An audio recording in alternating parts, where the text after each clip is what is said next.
All right. Ready. I'm gonna clap this. We gonna clap it, and then I got a story about the first time I acknowledged mine as being a real nigga. All right, like you know, you have to. Everybody has that story. Yeah. Like a story. All right. All right. 1, 2, 3. Damn, that was nasty.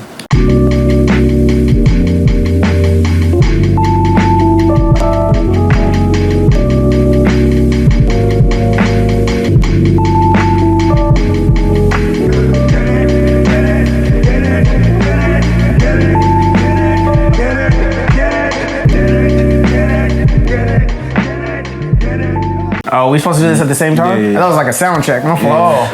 One. You gotta say what the goal is here. 1, 2, 3. All right. I was a little late. That's cool. I thought it was 1, 2, 3. I mean, it was better than the first time. This is not a good I didn't say it was a goal offender. All right, you ready? All right, 1. Oh. We just gonna hit on the. Are we still clapping? Wait. We gonna hit it on the 3. All right. Here we go. On the 3. 1, 2. Are we saying 3? I'm saying 3. And then you guys are clapping. All right, bet. All right. 1, 2, 3. Hey! There you go. I still feel like I was off. It was off? That's still not 1, 2, 3, clap. All right. Okay, 1, 2, 3. That was me. You was on the 3? Like you're hard on the 3? No, we're good. Go again. All right, 1, 2, 3, clap. There it is. How was that?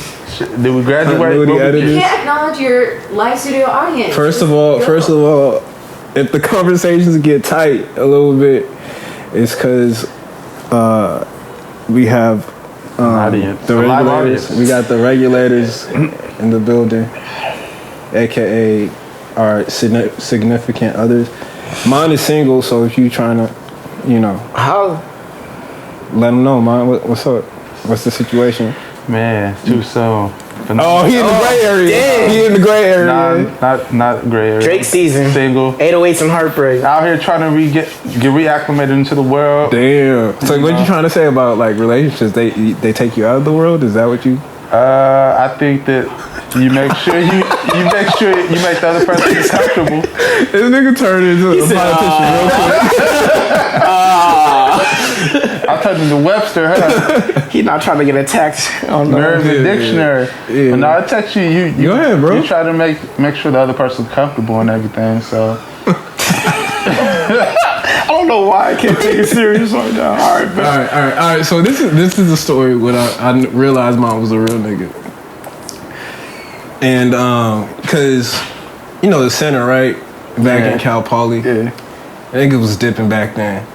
And Wait, who was dipping? I was. Okay. I just came from the fresh cut. Wait, I don't remember you with hair, Daniel, bro. Damn. That's another story.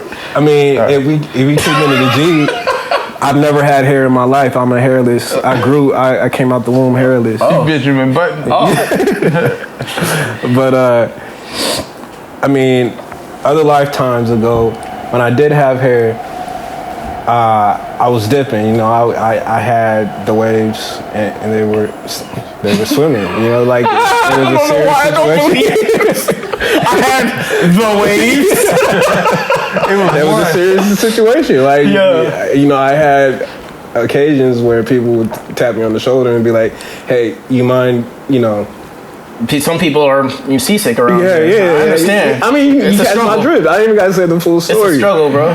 So that was happening. I went to the center. More shit like that was happening. I had to let niggas know like what the deal was, what time it was.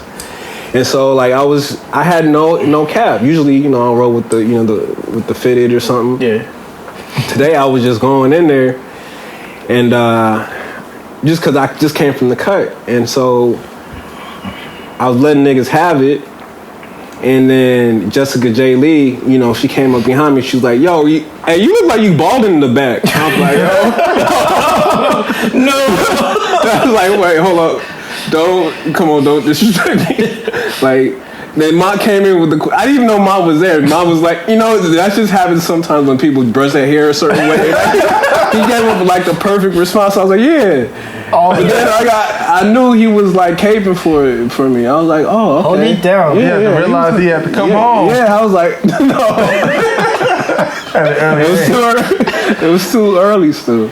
No. But then after that, I was like, okay. I got, how there's like moments in time when you figure out like you got niggas in your corner. Like that was that moment. Yeah, a man's worst fear is losing their hair. Hey, chill, bro. Sometimes you just gotta be real with it. Yeah. You just gotta come clean and just be like, it's about that time. I feel like I've had more moments with mine betraying me than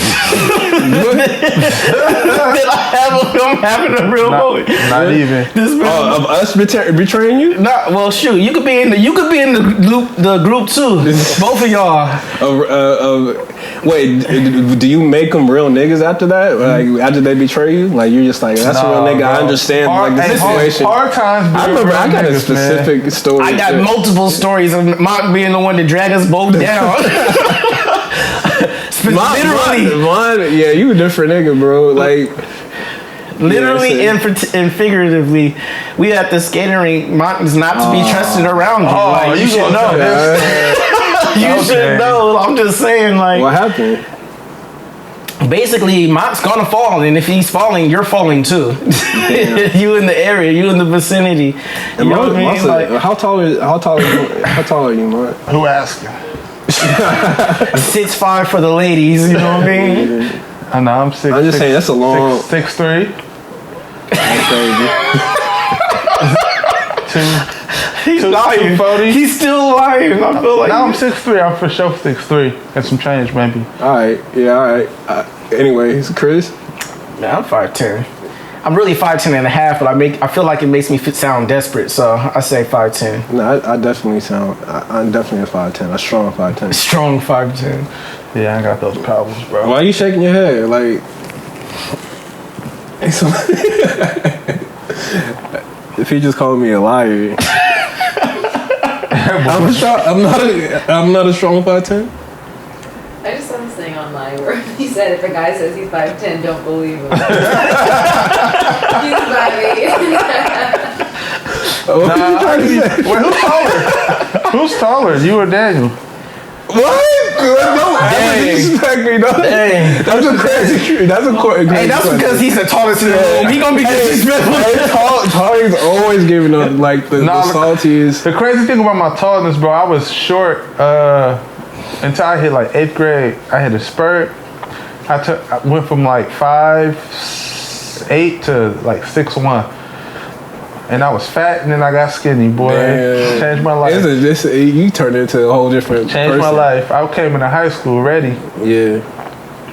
Did you guys like convert well into high school? Like it wasn't easy for me. Like going from junior high to high school, I was spending the game I was giving up in junior high and high school, and just wasn't flowing. Like it wasn't getting off for me. Was that? I went from school in San Francisco to school in San Francisco. Yeah, for elementary. Oh. So all the way to 8th grade, and then for high school I came back to Alameda to St. Joe's, and it was weird because I didn't know nobody, and everybody from the East Bay pretty much all went to school together, so cats was linked up and shit. So I was just kind of like, the lone wolf, just trying to find his way. What was your go-to on how to make friends? I don't know. I didn't really try to make friends. I'm just a friend. Yeah, I'm real affable. You feel me? Like people kind of gravitate. So. I feel like you're the type of dude that everybody tells their whole life story to. Now, real talk. Freshman year at Cal Poly, I knew. So Chris was walking down the hill by the library. Oh yeah. I'm chilling. It was like the little tent during welcome week, and somebody was like, "Oh yeah, we just met somebody from the Bay. Have you met him yet?" I was like, "No." Damn. because they treat the Bay, they treat everything over here as the Bay, but we really from Oakland. Yeah. But they was like, yeah, we just met somebody from the Bay. And then Chris come walking down the stairs, walking down the hill with his stunner shade. Yeah, no way. The literal stunner shades. I think I want to say he had a Bay that ain't hoodie on the zip. Damn, the zip all the way up, yo. The niggas walking down the hill. Camo joint? No, like it had camo in it. It wasn't a camo. That's nasty, bro. It had camo in it. This was like 2009. Give me a break. He walking down the hill, and all you see was, I'm like, hey, that nigga is. You couldn't take the Bay out of me, man. That nigga is Bay to the core. That's crazy. That boy was Bay to the core. I was like, this. I don't. And then he was with the hyphen movement for real. I was like, did he have the Creative Rex on? Probably. 100% probably had them on. Creative Rex. He wasn't from the Bay if he didn't have those on.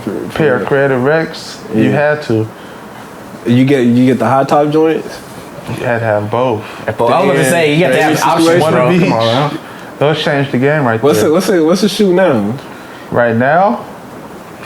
The Currys? Nah. No, the Currys ain't there. They not in at all. The Currys have evolved though. No, they've gotten better for sure. When he came but Currys is for the little kids. You're like the spree wells. You better not be no grown man in no Currys. You don't want to have this. You better not be no grown man in no Currys, bro. You better off right now. The issue is so you mean you wouldn't dap me up if I had some Currys on right now? Nah. Nah, I would ask you about to have a pickup game or like, no, keep it true. It's a destination, bro. The bootcut jeans, nah. If I see you with you coyote ugly. If I see you with some Currys, I might mess with you just because I was like, okay, he in the tech world, he got his money. We about to invest in some hella lucrative right now. I gotta be in the tech world. Yeah, you have bootcut jeans on Currys. That's the only industry I know that you can be. The only place where it's permissible. Boot cut, or you a doctor? On call, like you ready to hop in the whip and get to the comfortable. That's like the stylish doctor shoe you can wear. You know, doctors be wearing them. The Currys? Yeah. Cause you be light on your feet with them. Yeah. The doctors be wearing them custom skaters, them Velcro joints, but you can pull some Currys off and still be like, oh, this doctor swaggy, so we good. I don't want my doctor wearing no kind of Currys, bro. You tripping. If I see this man wearing Currys, sir. He gonna give you the real. Go in your closet and come back out and come out with something more appropriate. You let him operate on you with some Currys? Yeah. Right? That boy comfortable. He ain't gonna have no back problems. I'm gonna come out that thing stronger than ever. Hey, Curry wear him, and he dropped. What, 30? He could drop 30 a game. So my doctor. You just said that because that's his number. I was to say he didn't really have no basis for 30 a game. 30. What's his stats? Sure. You know that boy be going crazy. They winning. That's all I can say. You guys always been like is it? I remember. Honestly, I feel like I can't really say I'm a Warriors fan. Like, they the home team, and yeah, I'll cheer for them. You know what I mean? But when I was in like, junior high, elementary, I was more of a Pistons fan. I was when they had Chauncey. They had Ben Wallace. They beat the Lakers. Right. You know what I mean? Like, the Pistons was a squad at the time. Right? You had the little airbrush shirt with the Tasmanian devil. That's how you know it's dated. Listen, man. This one. The Tasmanian. Lot 29 was popping, Throwback. And then after that, like, I was rocking with the Magic for a minute. I remember we was watching when Dwight Howard was up on the squad, right? Yeah, exactly. We was watching in Cedritos. Rashard Lewis. For the Magic? Yeah. But, Bay's always been the home team. Like, I always wished them well, but I was never really, like, die hard. That's a ride or die. She was the bottom. The bottom bitch, yeah. No. I think I got a cop-out because I don't have a team I go for. But I do. I'm with Chris. I go for the words because that's all I know as a team. You a Melo fan? But I am a Melo fan. You would be a Melo fan. You a Melo fan? Hoodie Melo or regular Melo? Hey. Wait, what did you say, Chris? Hey, Hoodie Melo or regular Melo? Melo just signed to a team. Right now I can't say either because that boy is a free agent. So somebody pick my man up. Yeah, help that man. Why you like Melo so much? Honestly, just his game. I feel like if you was on the court, you'd play like Melo. Sorta. I ain't the selfishness Melo. Alright. Melo shooting. Score. Yeah, he's shooting regardless. You know you're not getting the ball. I'm more like a LeBron mixed with a little, Shut up, alright. a little Kobe, you know. I was just talking to Peach about it. You ever had, like, because when I was growing up, I used to go to the Boys and Girls Club. And when I was a kid, like, you was trying to play a game, you know, with some people, like, you the only kid, right? And the first thing they ask you, hey, are you good? And what was the appropriate? Of course, like I'm not gonna say I'm not good. They're not gonna let me run. But see, like my meek ass was like, I was like, I mean, I can drive. Like I wasn't sure. Like I mean, because compared to like usually I play like compared to everyone else. Yeah. You know what I mean? So I was like, you know, let me see what they doing first. But they came out the rip like. See, my experience is completely different, bro. They see me on the court and they be like, oh yeah, pick him up. You tall, bro. That's an easy. They say pick him up. We need a big. Yep. Not knowing you don't play a big. Hey, I'm about to get the ball up the court. Like, bro, give me the ball. Cause I'm not about to go to the post. Shooting more threes than anybody on the team. Hey, I gotta get my. He don't play as a shooter. He stay outside shooter. No, I think more so because I was forced to play big all my life. Yeah. All my life. You didn't want to play big. I was a 6'2" center in high school, and in the post, bro, you got to be real humble because if you don't, you have to lean on your point guard or another player to get the ball. And people be shooting shots, so you be like, bro, I'm about to go get the ball because I'm never getting it down here. So give me the ball. I'm about to transition to a guard, just like Anthony Davis. Transition to a guard. He was a point guard, had the growth spurt, and he still had his guard tendencies. But oh, that's what happened to him. Like he started out as he was a point guard, and then he went to college and he grew to like 6'10", 6'11", and then he had to start playing more post. But if you see him, he still can dribble and shoot better than a lot of 6'11" big men. So that was his little spill. I think the most inspirational part about that is like still being able to grow in college. Yeah. You think? I think I can still get like another 2 inches. No, if I got another 2 inches, I'm dunking, bro. Like I've been wishing for that shit for a good 4 years. Chris, bro, you've been trying to dunk since 9th grade. No, that's what I'm saying. Like I'm gonna get up there though. I'm gonna get my bounce up. No, honestly, it's all psychological. Cause Chris, this is the boy got hops on the volleyball court. Yeah, and then get on the parquet floor. He get on the hoop court. It's the same type of floor. Man, that 10 feet. He might slap the. No, honestly, like I can. Like the black. That's right. Not this most disrespectful person I've ever met in my life, bro. He basically said you can't even grab rim. Like, you gotta hit the bottom with the little cushion part, like the. Bro, it was so funny. What, freshman, sophomore year, we was playing intramurals volleyball. And nigga, I've never played volleyball a day in my life. We didn't have no type of volleyball in my school. All right. This man, Chris, is trying to coach me how to play. That's crazy. This man's only move was dunking the ball over the net. I swear to God, bro. What else are you supposed to do, man? Pass it, man. Like something. You the type of nigga that got the posture right with the thing. Oh yeah. Well, actually, I played in high school. Yeah, you played for real? Yeah, because my knees wouldn't let me do anything running, so I had to do shit that was standing. Why are you always broken? Dog, always hurt. Shit, I just got out of physical therapy for my thumb. Like, what happened to your thumb, bro? Playing basketball. You still playing ball? I mean, pick up. You know, ball is life, dog. I'm gonna be playing till I'm 80. You still play ball too much? Yeah, I play like 3 times a week now. 24-hour fitness. He doing more than me. I'm once on Thursdays. I be out there. I'm still trying to make it to the league. Man, I'm trying. If I get signed. But what's the edit? Has the rules changed on how to get on a squad? Like you show up to the gym by yourself? Bro, all you gotta do is still like make a couple shots on the road. All you gotta do. Anything he said after that was done for me. No, real talk. All you gotta do is ask who got next and then make a couple shots. And they go like, yeah, bro. I feel like the rules is a little different for you though. Like when you pass 6'3", when you pass 6 foot, like come on, man. All you gotta do is stand there. But no, you can't.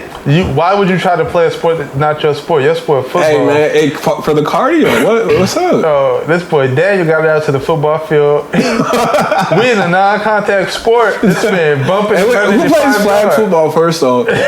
Like, come on, we grown people. Like, I see. Get on the ground. This boy Daniel played one season, average more penalties than the Raiders.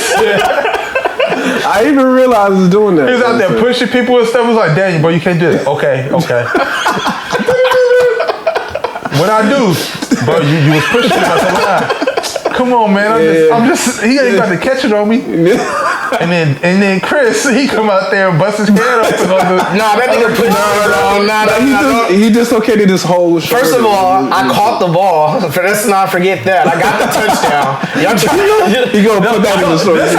This is how you know Chris is from the hood. This nigga didn't care nothing about his whereabouts or his health, right? He caught the ball, fell, hit his head, cracked it on the concrete, and he was like, "Hey." Did it count? He was like, hey, I caught it though. He started dancing, bro.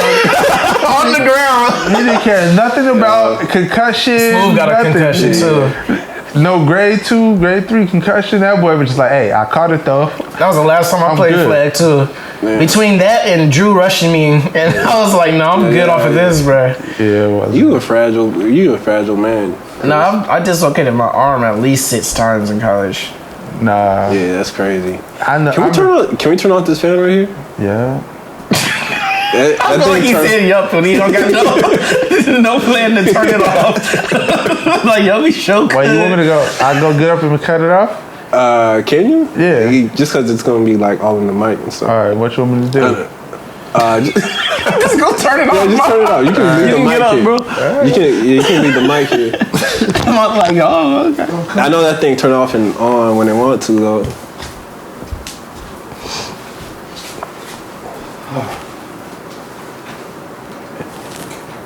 How you guys feeling?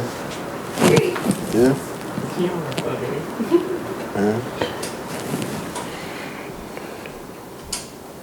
We haven't gotten controversial yet, that's all. Are we gonna get controversial? I don't know. It's scary. Everybody's scary right We now. want good content. Alright. That's the Plug your ears. earmuffs. Hey, I think earmuffs is probably the most ingenious phrase I've ever heard. Where did that start from? Old school. Vince Vaughn. How y'all feel about Will Ferrell? Next Hit and miss, I guess.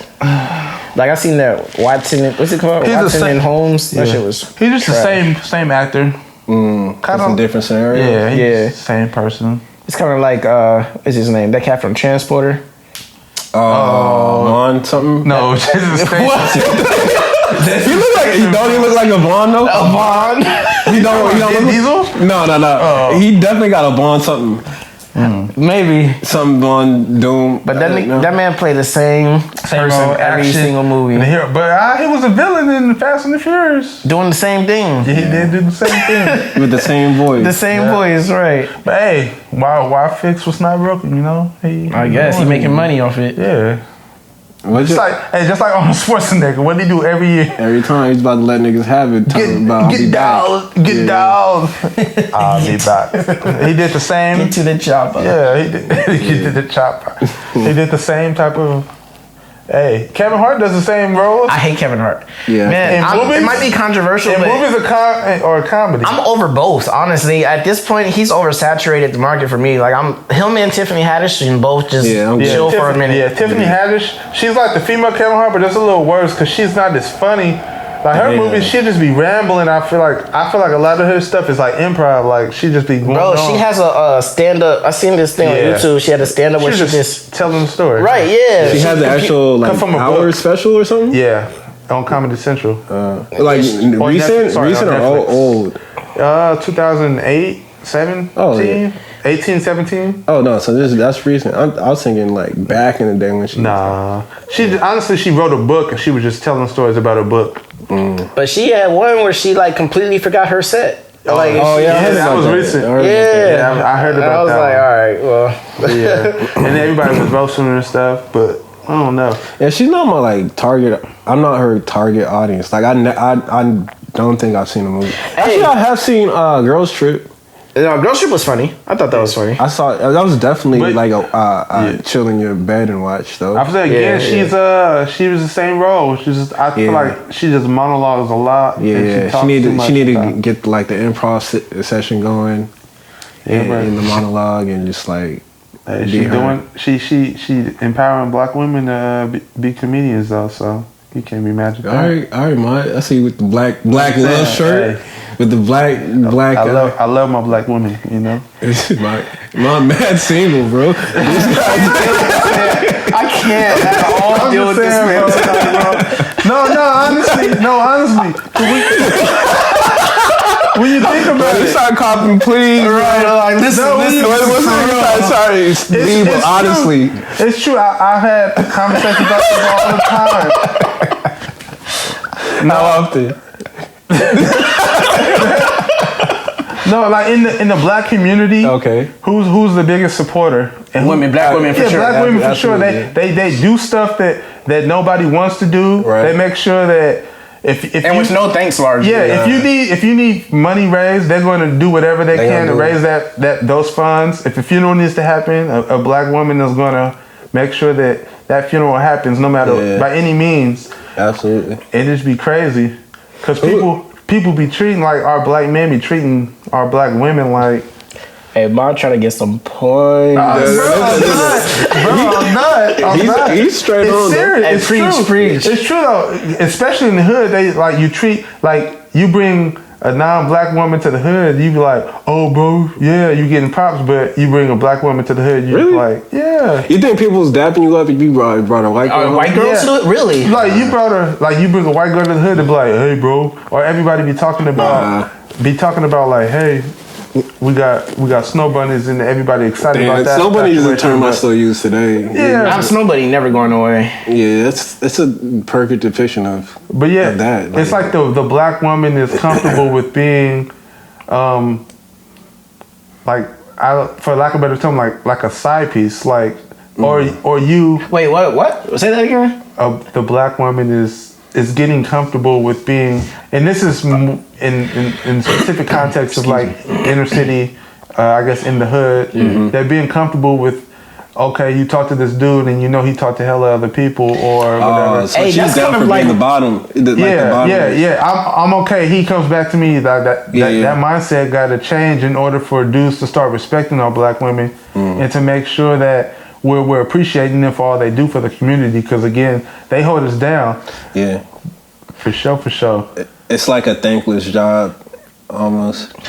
Yeah, and it's weird too because it's kind of like that duality where it's like, you know, black women have so much support for our black men, and you know, when there's a black man that's gunned down in the news, they the first on the forefront. They the first on the front. They protesting. They got the pitchforks. They got the signs. They making sure they in front of City Hall, making sure we get justice for this person. But we're definitely not there to support them as much as, you know, they out here for us. And that's kind of where, I wasn't trying to bring it up, but that's kind of where this whole Cardi and, you know, situation comes in that's going on right now with her doing this whole, you know, admitting to drugging and robbing cats. It's kind of like, all right, bet now you know, men are trying to make it, you know, a double standard thing because the whole Cosby situation, how hard they were banging on that. They're like, all right, bet, where are you now for Cardi and But then kind of missing the point where it's like, all right, well, you going hard off of where we at for Cardi, but where were you for Bill? Like, you know what I mean? Like, why you not coming that hard off for cats who do wrong as well? So I kind of get where they coming from, their frustration there, but it kind of leads to a you know, us versus them thing, you know what I mean? Because then they start getting that, all right, well, y'all not supporting us, you know, I don't care what's going on with you. It feels as well. Yeah. You think that's where the the conversation is going though? Like, do you think in 2019 we're not supporting like we should for real? Like, I think people are just self-centered generally. I don't even think it's really a men versus women thing. I think it's really just a, like, everybody want to be out for them. If it don't affect me, I don't care. Yeah, I think there's a serious lack of empathy that's going on. It's not even a lack of empathy. It's really just a people not knowing how to react. You feel me? And with a lot coming at them. Yeah, I think there's a lot of room for empathy, but I don't think a lot of it's being used up. You know what I mean? Like, I think there's countless amount of stories of, especially now with like in the information age, you can't care about everything. Yeah, you get a lot of detailed information about fucked up situations on the daily. But like, I don't think we have the capacity, and I've talked about this before. Like, I don't think we have the capacity to care about it all. You know what I mean? Like, I think there's a lot of there's like a lot of fake caring. You know what I'm saying? Thoughts and prayers. Yeah, but I don't think people. And the thing is, and you know, coming back to black women, usually they're the people that are really carrying that torch. Where it's like, we really gonna take this issue on our backs, and but then they're also the least listened to. You know what I mean? So it's like a double-edged sword. I do think that there's been a coming of people trying to, particularly black folk, trying to do more for themselves and try to be their own boss, but at the same time, it's kind of night and day for the people that want to continue to support. Or I guess my easiest example is I make clothes, right? Yeah, I was about to say. In the World Clothing, check it out. Check me out, Run the World Clothing on Instagram. What's the full? It just how it sounds, or just Run the World Clothing, spelled traditionally, nothing crazy. But no, just in general. So you get somebody that wants to a black business that wants to make something for their people and sell it, and no matter what the price is, right? We don't even have to talk about price. And then you get like a Gucci or a YXL, they selling probably lower quality t-shirt. We can go over t-shirt, $100, right?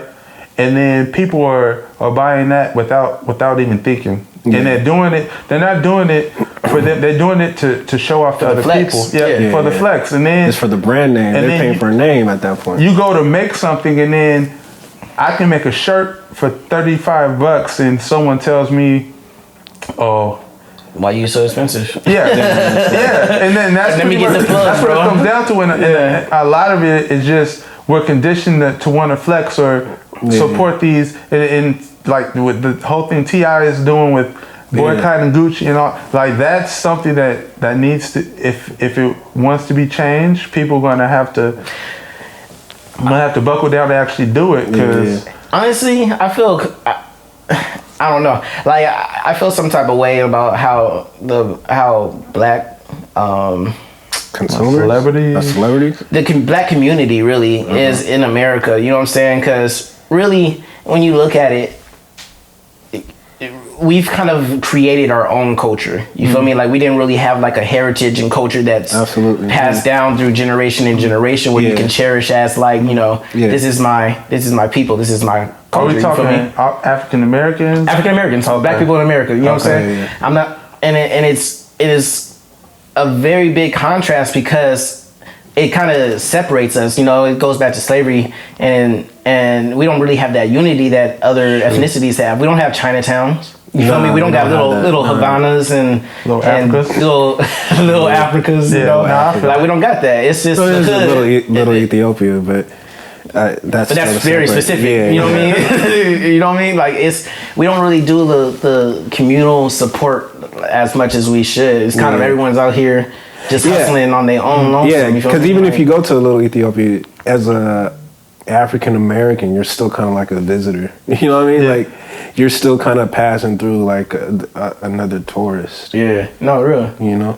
Nah, even I guess for me, like even like with our clothing, we put Kente on the back of our clothing as a trademark, and we try and connect Black folks to the ancestry and stuff. Yeah. But you get even one of our tribal members. She's Nigerian. I've had a conversation with her numerous of times, just feeling like when our clothes, I don't feel like Africans accept them because it. And her brother was like, yeah, sometimes because when you come to America, it feels like Black people are making clothes, like dashikis, African and cultural like clothing, and they're making money off of kind of their culture, but it's kind of like us as African Americans, we're trying to find a way to connect to our culture. So because it's that, like Chris was saying, it's that big disconnect. Like we don't know. Half of us don't know where we come from, what tribe we come from, and we're trying to figure that out. But then it's kind of like you can be in a community next to a neighbor, right? You don't even know your neighbor. Yeah. You don't know anything about them. You just might say hi and bye, but you're real cordial. And that's super crazy because I'm pretty sure in Africa you welcome every, like if an African seen an African, they would greet each other like they were cousins in a whole nother life, like they were. Ask you like your name, trying to find out where you're from. You have like that good healthy conversation. But as far as African American, it's like we've been conditioned to want to combat each other or be against each other. But I think that's one of the things the hump we gotta get over. Yeah. To want to, instead of hurt our brother, help our brothers and sisters, and teach people.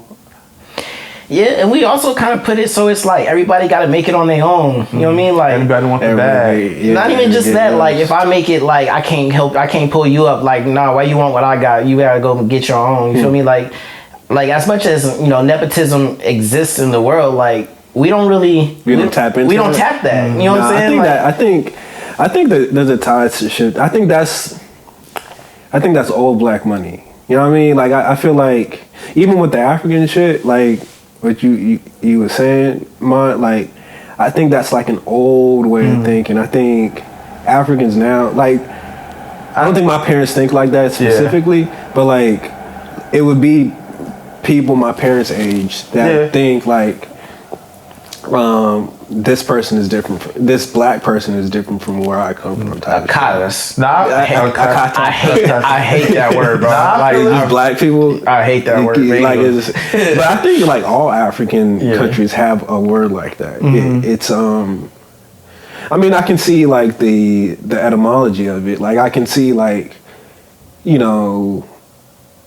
say like my parents come from Nigeria to come to college and shit, and they their first primary thing to do is look for someone that knows that's like them. You know what I'm saying? Yeah, so familiar like face. Yeah. So like you see a Black person and they got this thick ass accent and they don't, and they talk to them, they already feel distant. So then you got to classify those people that look like you and talk like you at the same time. So then you develop a word like Akata. You know what I mean? Like I've heard Akata all in negative terms. Yeah, those niggas over there. No, I've had good experiences though. Just even with college, you get a lot of African people, and then you form relationships with them, and you kind of learn more about like the culture, which is cool. Like even like with you, Tayo, AJ, like y'all African, but y'all some of my friends from college, and I don't feel I've never got that feeling of like being disconnected. It was just like. No, I think first generation. That's what I'm saying. Like first generation kids are in a different. Like they're in a different, interesting situation. Yeah, because they was probably born here too. Yeah, exactly. And so like your parents are probably migrating from Africa, but the kids is going to be here in the culture, and they're going to have your parents are going to teach you as much African culture as you can, but you're going to pick up American culture as well. So you're going to kind of have the best of both worlds. Yeah, and truth be told, like this Afrocentricity is kind of like a new thing. You know what I'm saying? Like back when, like say first grade, like I was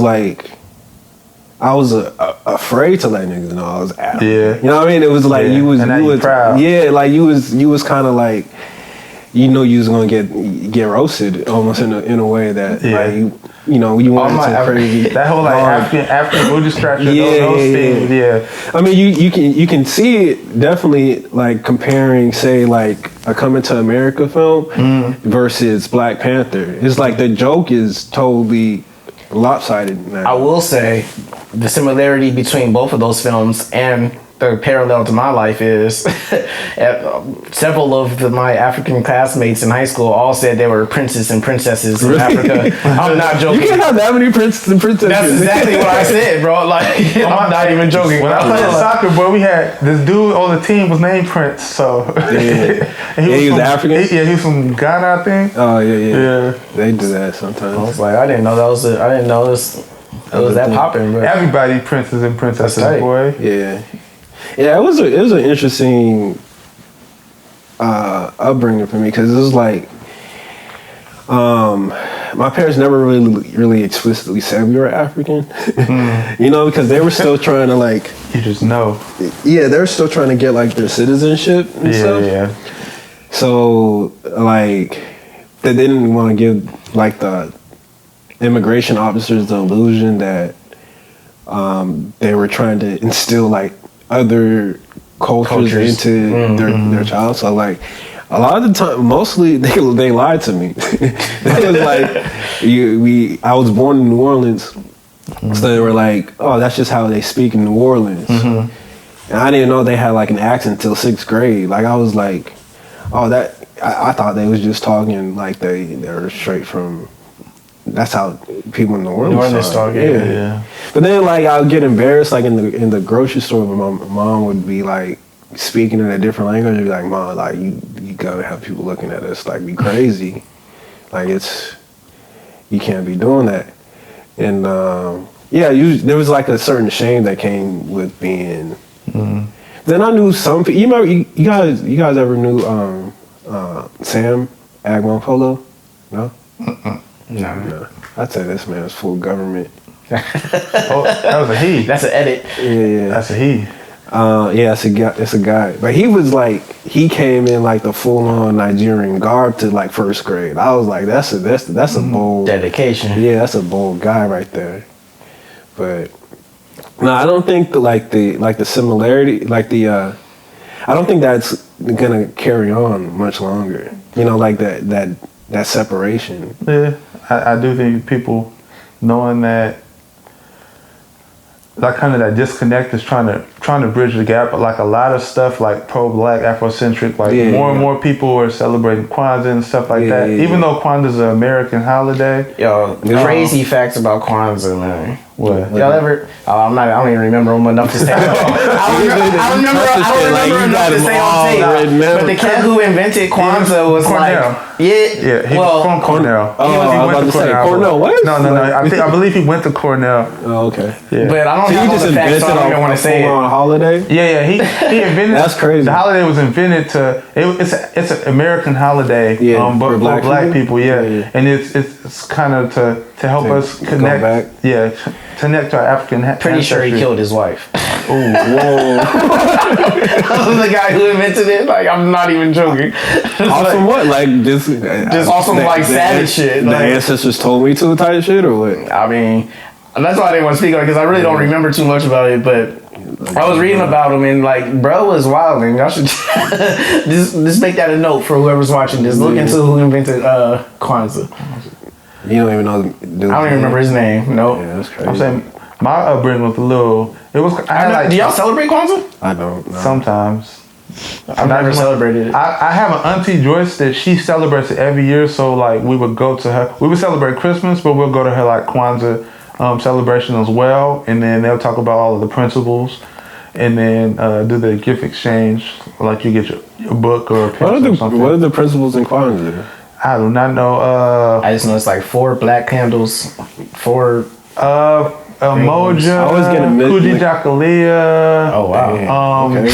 That's self-determination, and then one is we was impressed off too. One is like black economics, Moja, I think that is, But yeah, we did a Kwanzaa like campaign where we kind of tried to educate every day on Kwanzaa.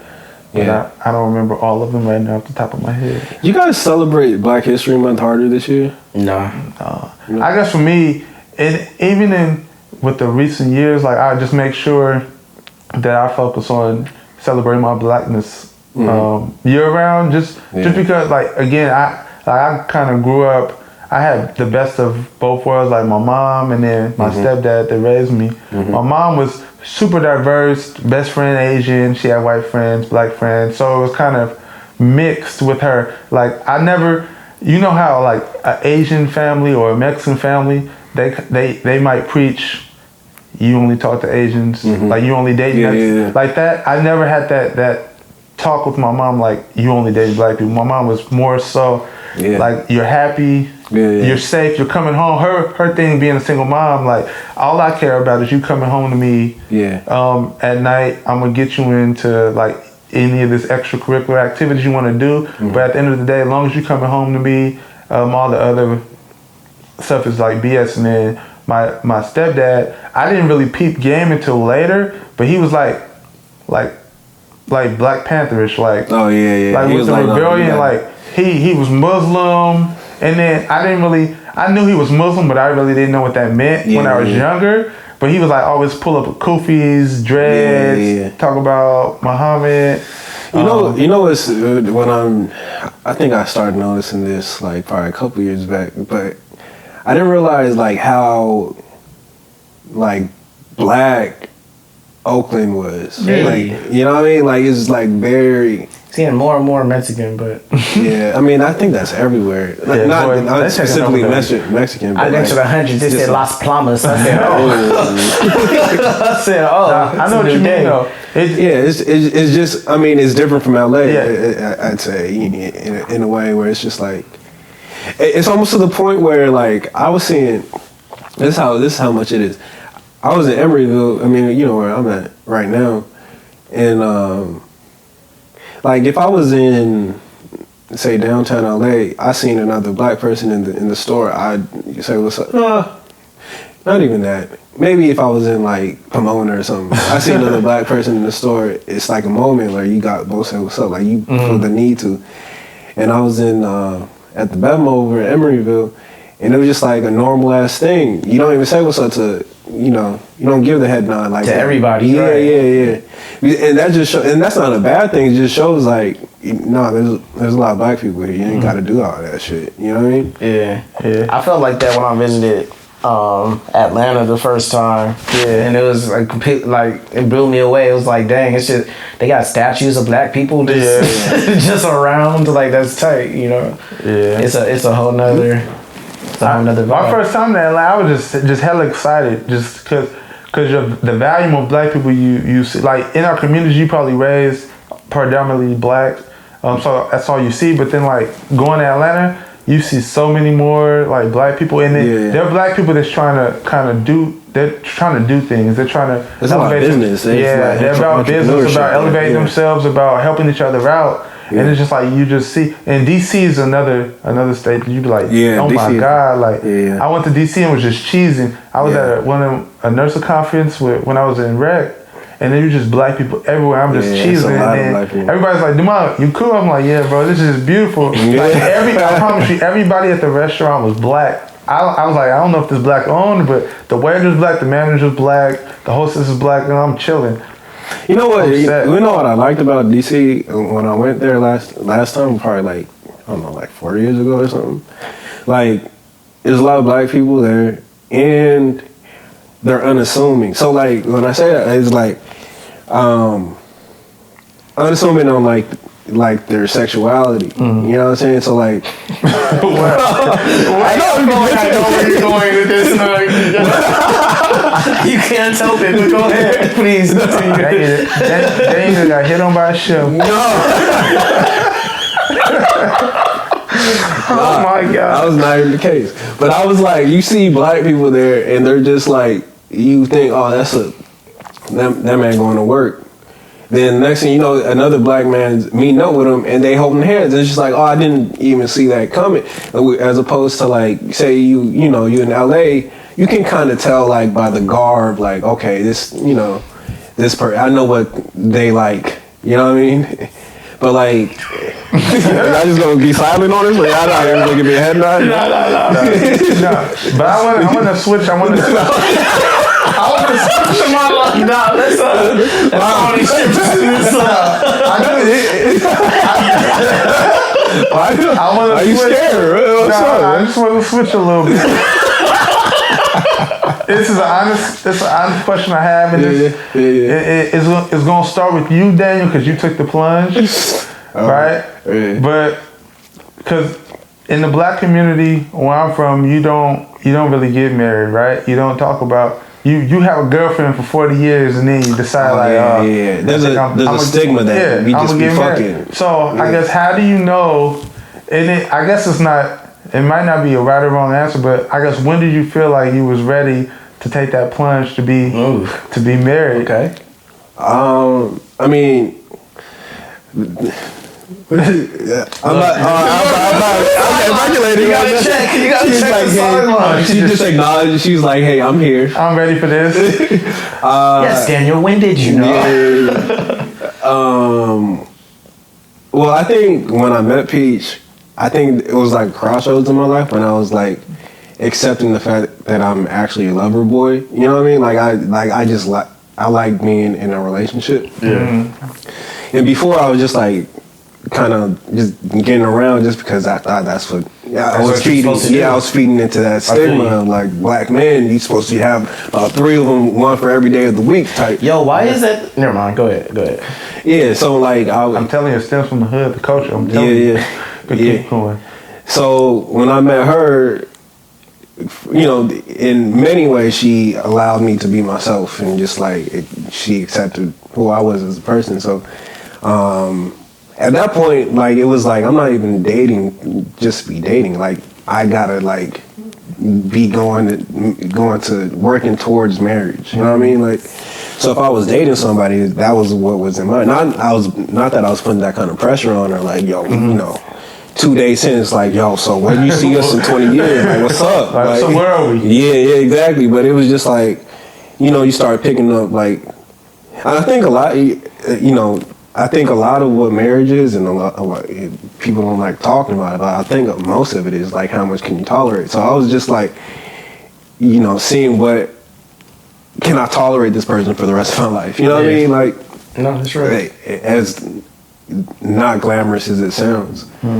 And so, I think I've always had that mindset. So like, after a while, I met her in 2010, 2017, 2018, you start thinking about, man, it's been like 7 years, it's been like 8 years, like what's next?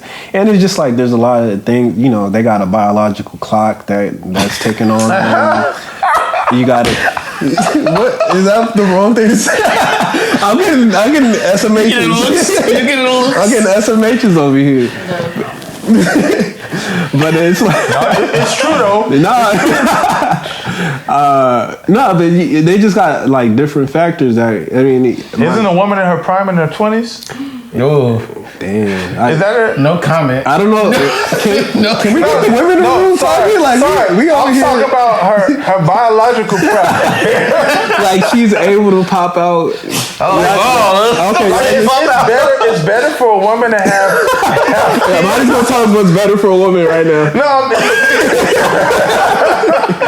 It's a question. Isn't it better for a woman to have kids earlier than later? Right? Oh yeah. So her 20s is her prime, because when men they're in their prime in their 30s, and then men don't have a prime. We can have babies. That's what I'm saying. I was just saying that. I'm talking about prime in general. So like at 30, your testosterone at its full is. Yeah. As long as you're in shape, you probably having the greatest sex of your life. Yeah. You put in work. I got 1 more year, bro. But no, you doing the Kobe farewell tour. No, I'm just saying in general. Is it the 20s for women? All right. It's a question. They're not gonna answer. Screw it. Go ahead. Just say it how you want to say it. Screw it. I'm done. I'm done. All right. They just gonna say. All right. But to make back to what I was saying, or what? No, to answer your long elaborated answers, Daniel. Yeah. I knew that you was ready when you was ready to fight over Ryan. Didn't I say this was gonna come up? I was like in the shower. I remember. Yeah, I knew you were about to bring up this. I love to name drop. Do that. Haran. So no, then you know you ready when your boy ready to go for war for his girl, like for no reason, dog. For no reason, just ready to pop off. Like anyone can get it. Are you talking about the extra long hug situation? Is that what tipped you off, or what? What? No, I think you talking about when you tried to fake Dev. We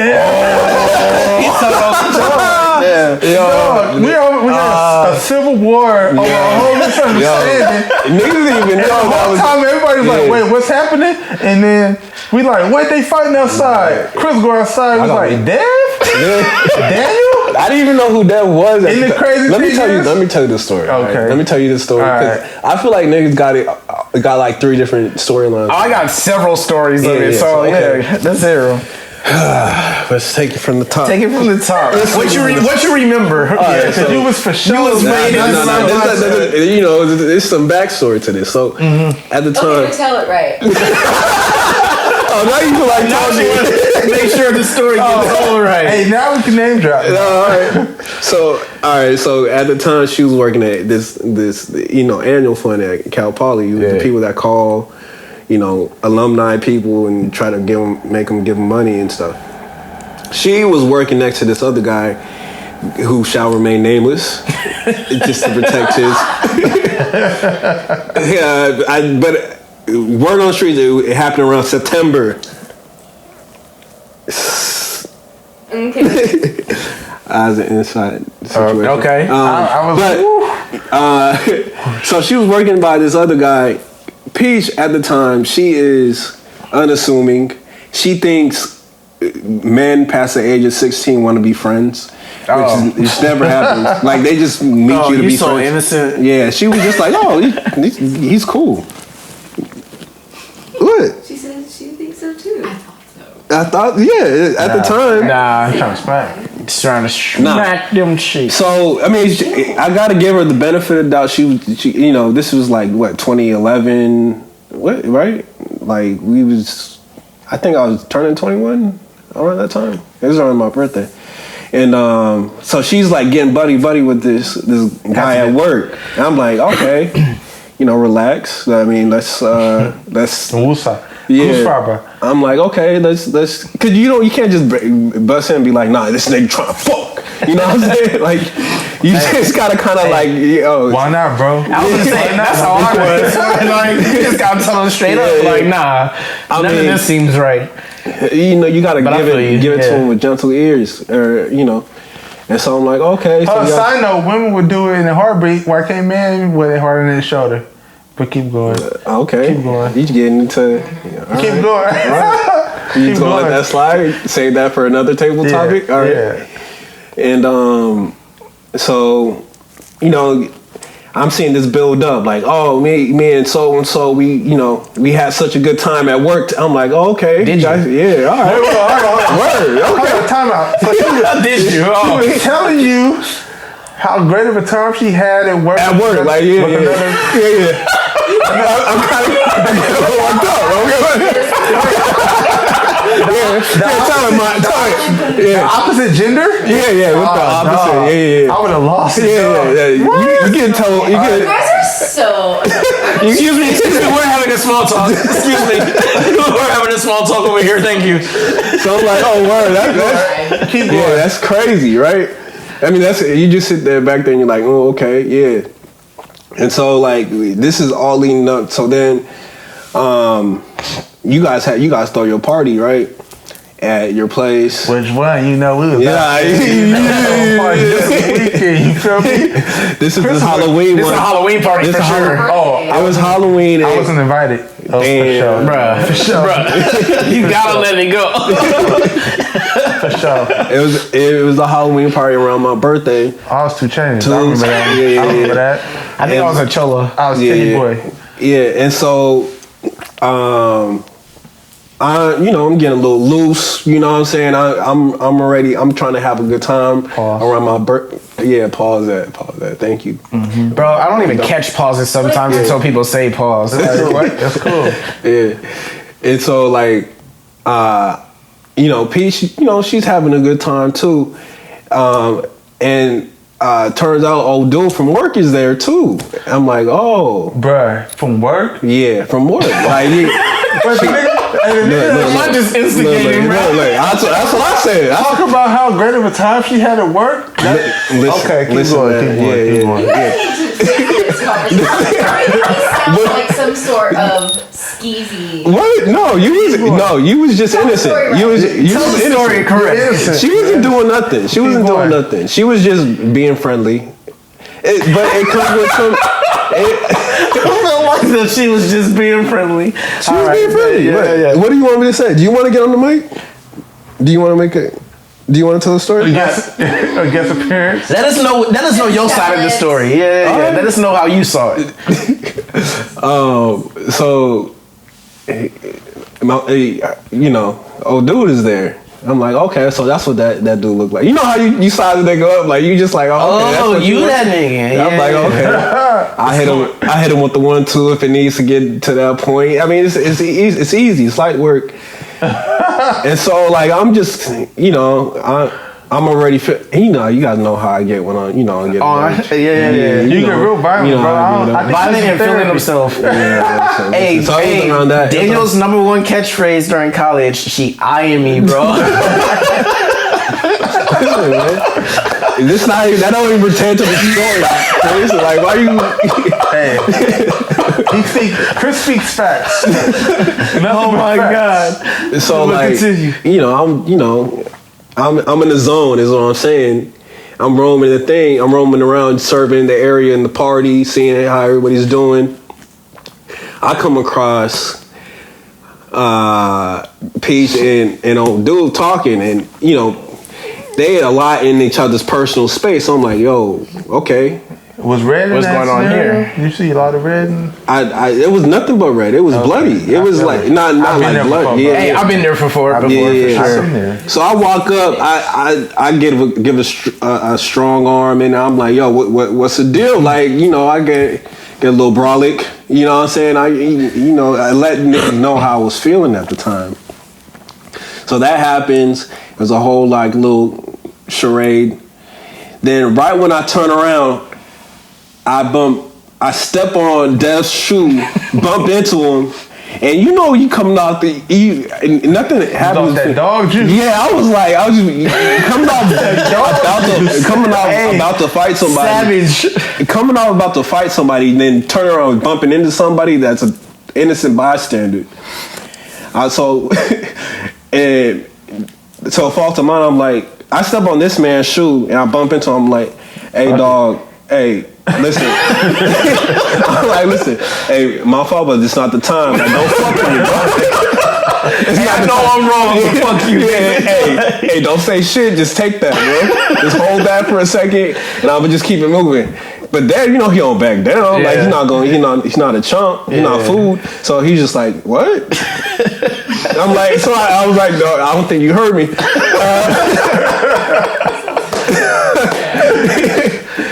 It's not the time. Like you raise your voice a little bit. So then it starts getting to like little pushing situation. At this point, somebody came over to me and was like, Chris, Daniel's fighting. And I was like, hey, let that nigga fight. Not even knowing the opponent.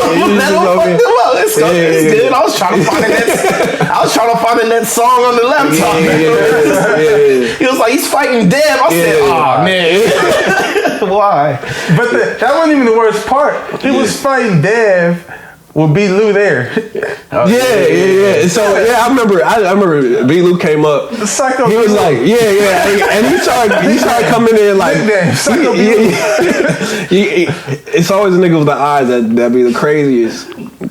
But he came in like real aggressive. I'm like, oh, maybe he like, cause I knew B. Lou from before, you know what I'm saying? Yeah. So I was like, oh, maybe he coming in to like, you know, fight that nigga B. Lou, pacify the whole situation, hold me back real quick. I was like, oh, whoa, that's an extra energy right there, bro. Like, what's going on? And I was like, and then niggas started grabbing people and. Do you even remember going outside? I do, cause I remember I was like, hey, where Peach at? Tell her come outside. Then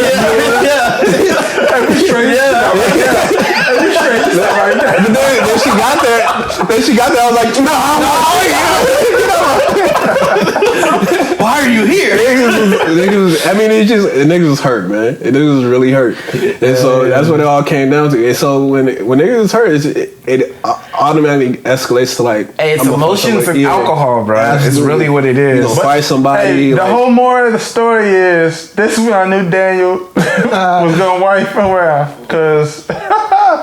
That was hilarious. That was a long story, and I promise that story took about an hour, but everything happened in about 10 minutes. So. Yeah, it was definitely like, it was a 10, 15 minute. Quick. I remember. We almost got into a lot of fights for no reason. Yeah. Like who? I remember several of them. Like, I remember I tried to fight when I had my arm in a sling. It was your birthday. Yeah. And I was trying to fight Will's brother at the door because he wouldn't let me in. Yeah. Damn. And that's when this man, Daniel came up like, hey, they all with me. They all with me. like 30 deep. He was feeling himself that night. Man. Then another time. What was it? Will Uchenna. What is that guy, man? He used to rap and stuff. Yeah. Another time, Taharka was trying to fight that white girl at a party. We had to leave. Bro. I'm like, Taharka, bro, you trying to... No, Taharka... Then Taharka got you all pulled over. Yeah. Bro, we leaving that... Why is Halloween such a... Halloween's a terrible holiday for us. Remember when he went to Santa Barbara and they lost everybody? Q was lost. Taharka was lost, but he wanted to be lost. Yeah. Hey, he was notorious for just leaving. We lost Q, bro, for hella long. For the whole night. He walked back up on his flight. Weekend at Bernie's. Yeah. Like, he was like, I knew what I was doing. I saw y'all the whole time. Like, Q, you was done. We was like, shit, bro. How we gonna go back to Cal Poly without Q? Yeah. We had some adventures, boy. But yeah, Taharka, we leaving that Halloween party. Taharka like, man, fuck the police. I look at him like, nigga. Bro, I'm in a 98 Buick. With slap. Instant. I'm in the 98 Buick with slap. He like, fuck the police. I'm like, nigga. Yeah. They pull us out, bro. He was like, Mom, bro, I thought they was about to beat my ass, bro. I was like, nigga, I'm in the back seat, hella mad. They rip off my center console, bro. I'm like, shit, this nigga Taharka can never ride with me again. You get in the back. Yeah. I'm like, bro, Taharka was the most nigga. Yeah. For sure. Like, that's a real nigga right there. I ain't never seen nobody drink tequila from the bottle. Consistency. Honestly, Taharka's the reason I started drinking. I remember I definitely remember that. He used to be in the party with a whole bottle of 1800. A 750. Listen, man. How the shit? Wait, hold on. How deep we gonna go in this conversation? Hey, I'm feeling loose. Let's go take another shot. Listen, man. Because I don't want to air niggas out. Oh, I got pissed. I'll be back. Oh, we talking about the big. I just know. Hey, never mind. I'm not gonna be the one to say it. I'm not gonna say it. Taharka knows what he did.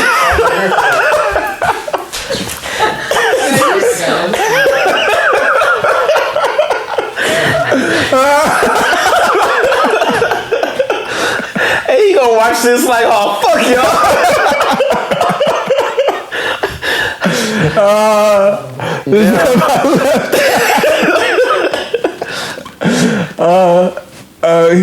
We gotta change the subject on Target. This man for sure just did. My God. No, I remember Tarka always denied. Yo, he denied. Hey, speaking of denials, remember when we had that pool party by Aliso and this man Mont jumped in the pool with I heard about that. Oh, I wasn't around. What happened, bruh? We go to a little birthday party. It was Jordan's birthday. Damn, you dropping names. Okay, you right. You can pick him up. I'm gonna pick him right back up. Yeah. Anywho, we go to a birthday party at the pool, and it's really just at the pool. It wasn't nobody. Black people, we don't actually get in the water. Yeah, it's for the music. It's just a location. Yeah. So we get there, and we chilling. Eating cake or whatever, talking. These white girls come in and actually wanting to swim, and we're like, yeah, go for it or whatever. I was right next to Lisa too. Mont talking to him or whatever. He was like, they convinced Mont to go join into the pool. Damn. Oh, I definitely remember this shit. So I definitely remember Mont not having no trunks, just jump into the pool in his drawers. Like, it's what it is. We're not gonna leave these cards on the table. Mont was taking chances. We can take it every shot. He's taking it from all angles. That's an undefended bucket right there. You know what I'm saying? So Mont just jump in, straight in his boxers. You feel me? That's wild, man. Jump out. What do you got to say for yourself? Jump out and steal this chick towel. Go back to the room as now she got to get her towel. Yeah. So that's the follow up right there. I don't know what we're talking about. So. No, it's neither here nor there. Okay. Neither here nor there. Let's talk about Chris and how he strictly dates black women. Yeah, I mean, shit. Let's talk about it. How did that start, Chris? I think it started with my sister threatening me if I ever dated anybody else. Oh, okay, so trauma. It might have been trauma. It might have been trauma. But honestly, I just never really found other ethnicities. Not like I don't find them attractive, but I don't find them like appealing. I guess. Yeah, I guess. I don't know. I don't really know how to. There's a select few I get who I would say. Whoa. Where do you select? You know how I feel about Cassie. Ventura. You don't think she's black? No, she mixed, ain't she? She's black enough. Come on, she's black enough. The way we gonna claim her, bro. Nobody else gonna claim somebody black or not. Yeah. I think about if they was in the 60s, bro. If they was in the paper bag test. Would they be considered black or not? That's fair. Be black. That's fair. Okay, well, I guess I don't count then. Yeah, I only like black women. Like I don't really. I just don't see the appeal otherwise. I mean, why do you like black women? Man, why don't you? Why don't you like black women? Honestly, I don't I? I love black women. Yeah, I just feel like it's just like they whole vibe. Like I think black women have a certain, strut about them. That's the way they carry themselves and how they articulate what they want to say. Like whether it's an intelligent, business savvy woman or a hood chick, like either way, you gonna know what the fuck is going on in their mind. You know what I mean? Like it's straightforward. But beyond that, like black women just beautiful. Like I think that swagger, that hell talented. I don't know. Yeah, everything just pulls together. You feel me? Like from their style, from what they want to do with their hair. They run, women's fashion. You feel me? Like so. I don't know. It appeals to me. I don't really got to look somewhere else for something I'm missing. Like, nah, y'all got the package. Bet. That's nice. That's nice. That's nice. No, I totally agree with everything you said. But that's nice. That was on the butt after anything after the. But I'm like, okay. So when niggas was out here hoeing, oh, you know what I'm saying? When was that? I don't recall. I don't recall. Never had a hoe phase. What's a hoe? First of all, I don't understand what a hoe is. Hey, you got the Western? Huh? Bro, you got the Western dictionary? Hoe phase. Out here not giving a fuck about anything. Talking to different women. Strange women. Honestly, hoe phase is equivalent to dating. Damn, that's what we got with it in 2019. So we were dating. Yeah, okay. That's That's crazy. A man's whole phase is dating. If you're not exclusive with somebody, right?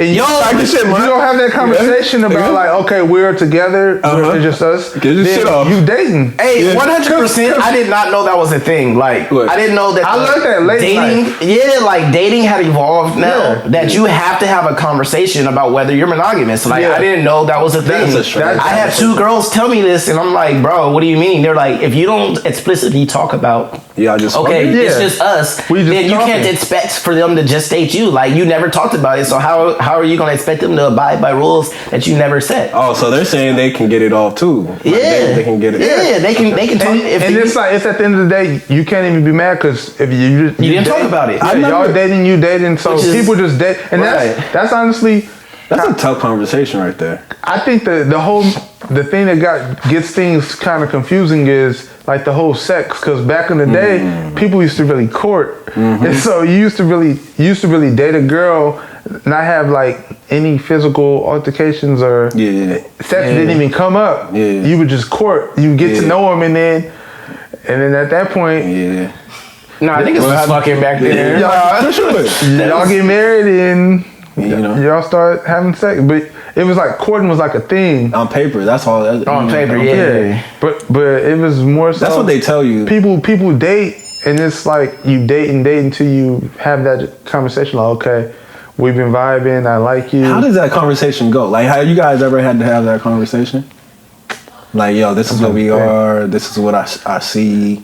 Man, that conversation always comes. No, funny. I've gotten into a relationship because of a mother. Oh shit! A mother. You guys. So strong-armed into accidentally met the family. Yeah, when I bogarted into. When I was a C-son, I got into a relationship. Damn. Like, cause I was like, I'm anti-relationship right now. You know, I'm not trying to be in a relationship. That never works, bro. And then works. We FaceTime, and then she was like, he don't want me to be his girlfriend or something like that. And then her mom was like, so what are you to my daughter? I'm like, no. And I guess I honestly learned about myself. My weakness is black mom. You panicked because I was raised by a black mom, so a black mom could ask me to do damn near anything. I'm like, okay. Yeah. So she was like, okay. She was like, what are you with my daughter? I'm like, what you mean? Shit, that's my girl. I'm like, that's my girl. So we were. The story was we was in a relationship, and that was my girlfriend. So that's how we started. Yeah, the crazy part is I told my brother, like, yeah, blood. He's like, but how you start talking? I was like, you don't even want to say it, bro. I was like, her mama made me. And then her mama asked me, like, nigga, what? So you dating the mama? That was probably one of the funniest times I had to tell my boy, like, yeah, bro. That's crazy. Fell into a relationship because the mama made me. Because I got a soft spot. But how long y'all last though? Shit. I don't even. It wasn't like a 2-month thing though. No. It was closer to like an eighth month to a year type of thing. Then we started having differences, so we had to part. Choosing your words wisely? Super wisely, bro. No, it was. I hear you, man. No, it was more. It might appealing to somebody. No. You know he want to shoot this link to somebody. Like, this link for sure. I had some side comments you might find interesting in there. You know, this is Mon so far gone right now. Like he trying to. Not even. He might reminisce on some. Hey, don't. It's about to be on his mixtape later. Don't believe the lies. Look me in my eyes.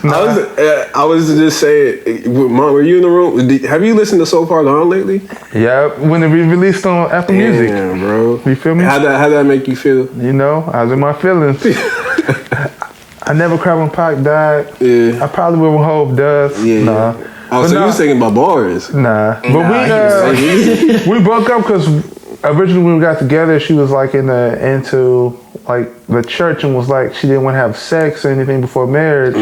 Hey, this is a and then pattern. Yeah. And then and then we was talking or whatever, vibing. Hold on. So you wasn't into that then? Nah.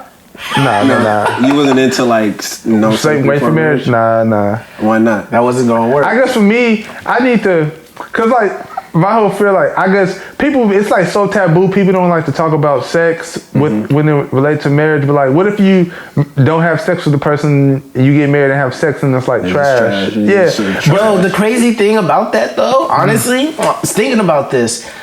Yo, if you were a virgin, you won't fucking know it's trash. Yeah. You know what I mean? Like, that's what's so crazy about like marriage. Like, some of these people don't even know they've been getting trash dick for years, bro. Like, they ain't even getting no top. They don't even know what top feels like. That's the craziest thing to me. Like, that's your life. You think they not even?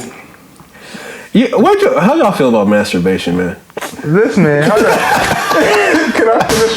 Hey, Daniel trying to get to his golden topic, bro. I promise you, it's gonna come. It's gonna come. No, like, all right. This is all off the dome, bro. This is all off the It's time to drop. Y'all know what time it is. It's time. Masturbation. No, I'm just saying, cause like I don't believe, like, even okay, say you a virgin. You get married at 33, right? You specific. That was specific. Jesus died when he was 33, man. You gotta die to yourself at some point. I feel it. Okay. Bars. Go ahead. Bars. That's a bar. That's a bar. No, so you think people are going the whole 33 years without, Masturbation? logging into like Logging in. X videos real quick to see what's good. Nope. Some people maybe, but nah. For the vast majority, nah. Nope. That's what I'm saying. So I think. Yo, we're gonna have to talk about premium Snapchats at some point, but continue. See on Trump? Whoa. Name dropping again. Yo. Yeah. I seen something recently about Tiana Trump. Oh, did you? About she was dry snitching on somebody. Shit. Like an NBA player. See, I don't even know. Yeah, she was giving it up. But I don't think, but sorry, I didn't mean to go off topic, but. But back to your topic about like,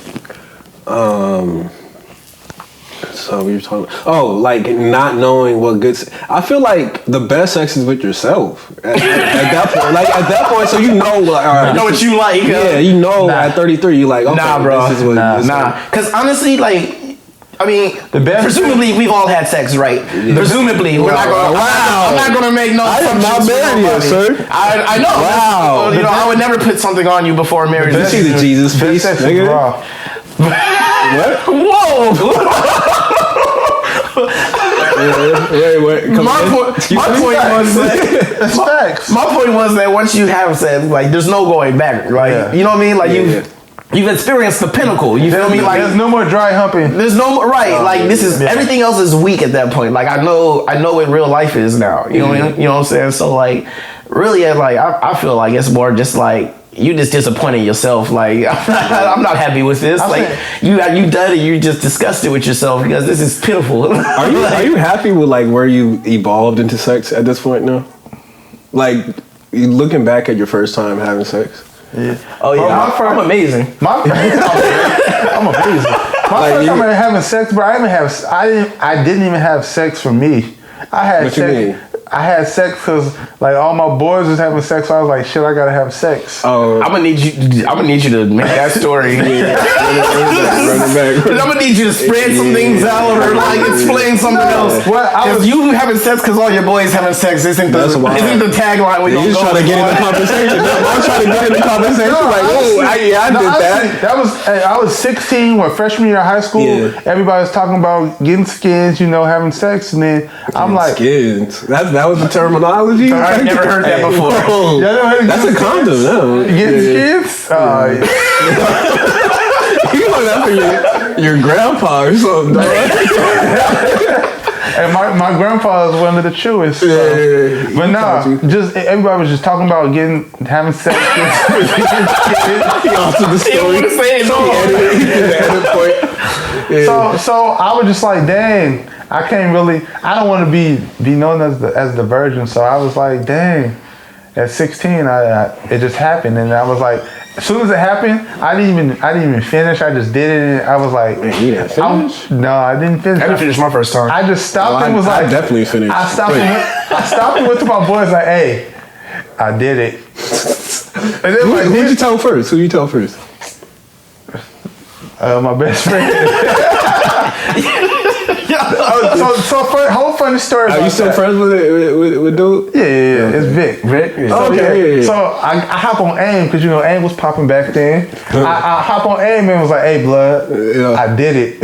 And then, but he knows what it is already. But the cool part is, he's in the basketball game at the time, and his girl at the time got the phone, right? So she was probably like, "Did what?"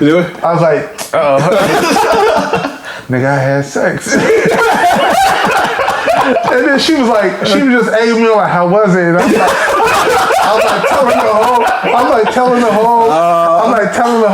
whole nine about it. And then, so at the time, I had like my high school crush. She's like, "Oh, this nigga she goes back and tells my high school crush, and I get a random call from my high school crush.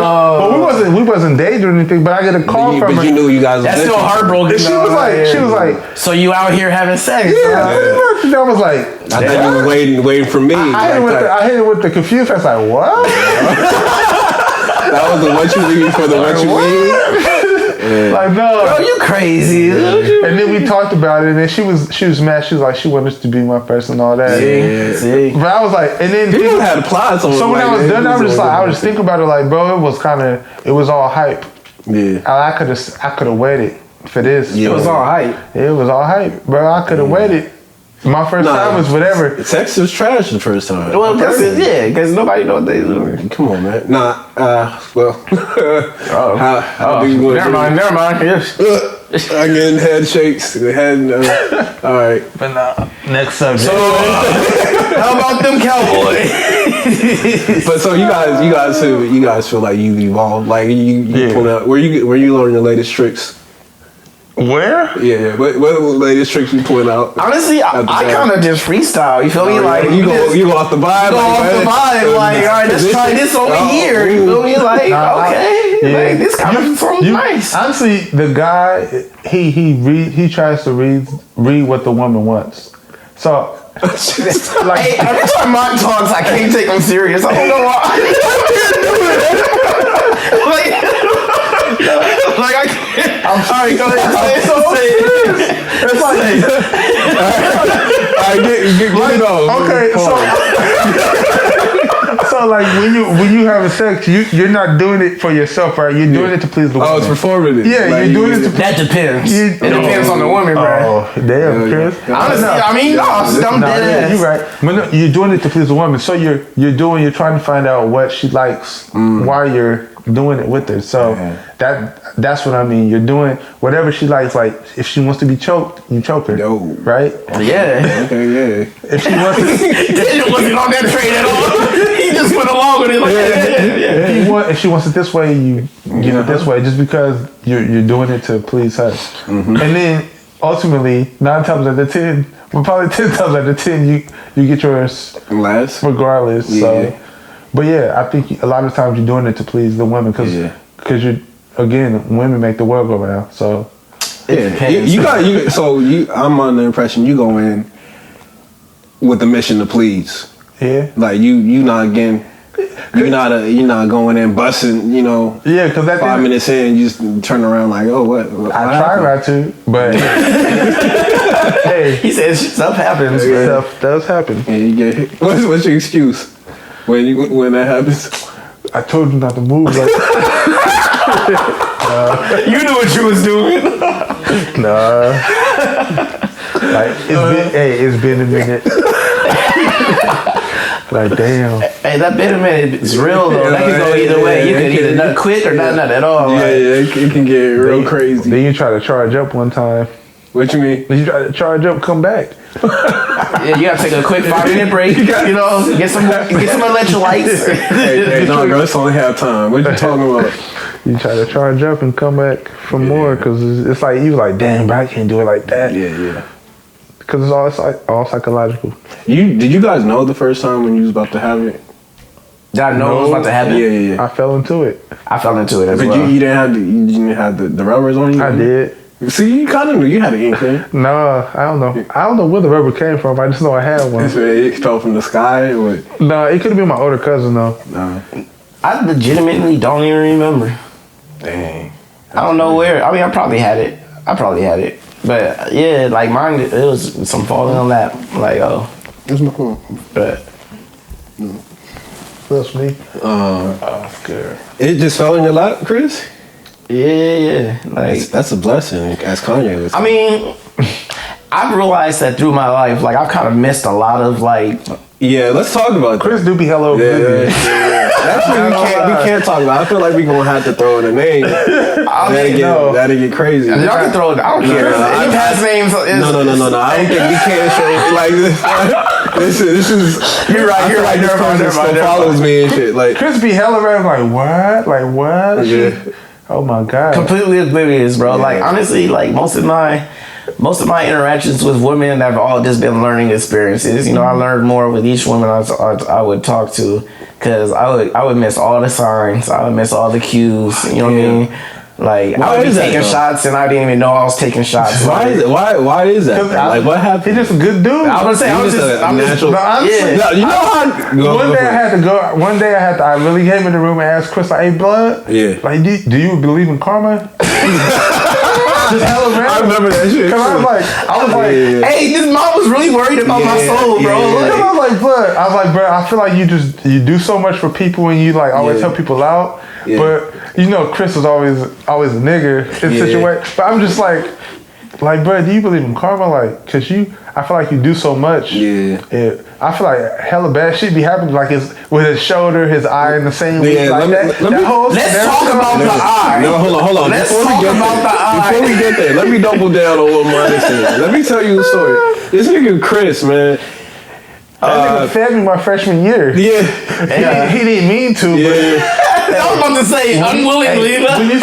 When you say yeah, bro, take whatever, I'm gonna take whatever. Yeah. This man, I'm not. I remember we was in that Montclair spot, and the Jordan Bordeaux's got re-released. Yeah. This man Chris got his ready. Yeah. So right when they came in, I was like, "Ooh, those is clean." I had never seen a colorway like that. Like I just missed that whole boat back in the '90s or whenever it came out, and I was like, "Man, that's clean." And that's how I was checking it out, and he's like, "Hey, bro, if you ever want to wear them, like, go ahead, bro." I was like, "That's crazy, like that." You like, for real, we don't even wear the same size. We all we got, bro. You feel me? Like he was like, "Yeah, go ahead." I'm like, "That's a different nigga right there, man." Like when I win, the team wins, bro. Them and J's. But no, I was just like, "Damn, bro, like you." Do you believe in karma? Because it was crazy how all the bad shit that was happening to him. Yeah, it's not even a good month if Chris don't have some kind of misfortune. Bro, like his phone, bro. Yeah. He was in the sling in his shoulder. Yeah, you got the omen, bro. He had an eye cup on. I did not have an eye cup on, bro. Yeah. Don't say I had an eye cup on. He was Slick Rick the Ruler. And he's lying. No. Yeah, that's from the court? Yeah. Yes, it was from the court. Then I'm asking like, was that the court got out? When did that happen? Yo, I gotta tell the story. I gave this Daniel's birthday eyes only. From my one eye. Yeah. Daniel's birthday party. I'm already in a sling at this point. I had dislocated my arm playing volleyball. Was it volleyball? Yeah. All right, volleyball in this instance. So we show up to the party for his birthday. Daniel's not there. Already at the door, they got, first of all, it's a house party, and so they had two cats from my college just running security at the gate going into the backyard, which I definitely wasn't having because I was a little drunk, and I was a little drunk, you know. So we come up, I think it was just like me, Demont, and Taharka at the time, and he was just basically like, you know, y'all gotta wait a minute. He really didn't come at me foul. Damn, he was just real. He was just real like just let me know I couldn't come in right now. I wasn't having it. I I wasn't having it, the bro. little drunk you, just a little bit drunk. I don't know where this energy comes from, but the sling came off. I said, bro, you don't let me in the party, bro. We can handle it right now. This is like, straight out the intramural game when you bust your whole shoulder open. Right. Chris stay trying to fight, bro. I swear. That's crazy. Like, we could run them, you know. And at this moment, it was when you came up, and I think Mom was talking about earlier. Yeah. You know, they all with me. Everybody with me. I feel like they, oh man. Everybody got had that feeling one time in their life where they just hit him with you that guy. Yeah. No, but what happened before that? Oh wait, what happened? When he hit you in the... Oh, no, that was after that. No, yeah, we got in. We got in the party. You did it in the party, bro? Yeah. So we got in the party, and you know, Wait, just... Didn't you buy the bottle? Yes, I bought the bottle. Okay. It was my birthday gift to him. He did. Definitely got me that Moscato bottle. So I got him a bottle of champagne. Yeah. For his birthday. Yeah. It was Moet, actually. Yeah, you right. And so I'm like, yeah, bro, turn up, you know, have a good time. So I hand it to him, and Daniel like, oh my God. Championship. Thank you. Championship game shit. Shake the bottle, we about to turn up. Yeah. Mind you, I'm standing in front of my man, so he shake the bottle, turn up, point it, pop the cork, dead into my right eye. Yeah. I'm like 4 feet away from this man. Yeah. When I tell you, I just left and went to the car. I was like, bro, this is not life. Like, what do you mean? Like, how? You just blinded me with the... I was definitely like, yo, where Chris go? My man blinded me with my own gifts. Like, that's some shit. Like, I had to drive us home. so I had to drive us home. Right? In a stick shit. Not knowing how to drive burning sticks. the whole clutch off. Yeah. Dying. Like, bro, you just gotta plug it out. Back me out. Demont, we get to the spot. Demont like, Chris, I don't know how to move the car. I'm like, bro, just let me do it. So I jump over and I get him out the spot. We get to the house. Demont like, hey, bro, I didn't know how to stop. So we just had to keep making turns until the lights turn green. We can keep going straight. So anyway. That's crazy. I end up not being able to see for a good month. Like, I had to go to the eye doctor and get eye drops. Yeah, they take a piece of cork out your whole eye. Bruh, first thing I said, Demont had to drive me to the doctor's office. We sitting in the waiting room. I see this old woman come out with this fucking big ass eye patch. I'm like, oh, bro. It can't be me, dog. I can't go out like that. Right? So the doctor come, you know, she check out my cornea or whatever. She like, yeah, there's a significant swelling. I'm like, honestly, I don't care about none of that. Do I have to wear an eye patch? Do I have to wear an eye patch? Like, I can't do it. He's like, please, baby. I can't do it. Like, I look a wreck. Remember, my arm is in slings. But I can't see out my right eye. I can't use my right arm. I drive a stick shift. Like, my life is ruined right now. Like, I can't write. I can't drive. It was a hard time. That was so crazy. I was like, but man. Like, in my situation, I'm like, damn, what do I do? Like, there's nothing to be done. Yeah, in the cool part, we live together. So Chris, you gotta.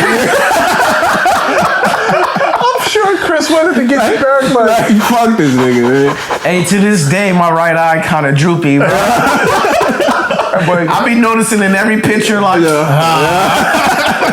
that boy got horrible vision in the right eye. Yeah, it's crazy. Yeah. Nah, that was fun times though. Damn. Where do we go from here? What were we talking about before that? We was talking about not liking other ethnicities and yeah, so and like karma or something. I just think I was telling Peach in the car about I think right now we have like this big stigma on black men and the other women.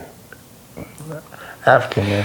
You mean like women who aren't black? Yeah. I think black women got that stigma.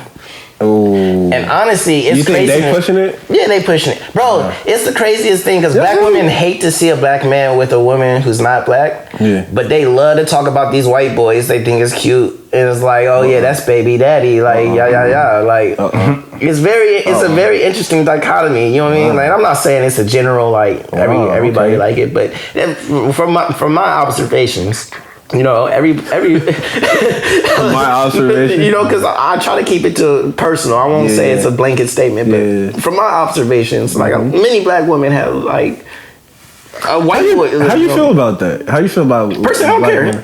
Like like love who you love. You feel me? Like I don't think love has any boundaries. Love who you love. They ain't gonna be able to go to the struggle with you. But what I've heard from talking to them is that like their biggest issue isn't that they date white women. It's that they talk down upon black women and as their reason for dating white women. You know, so like cats will say. But I don't like. I think I'm with the women on like if a nigga has like exclusively dates like white women, I'm looking at that dude. But it's kind of 50-50 because I date exclusively black women.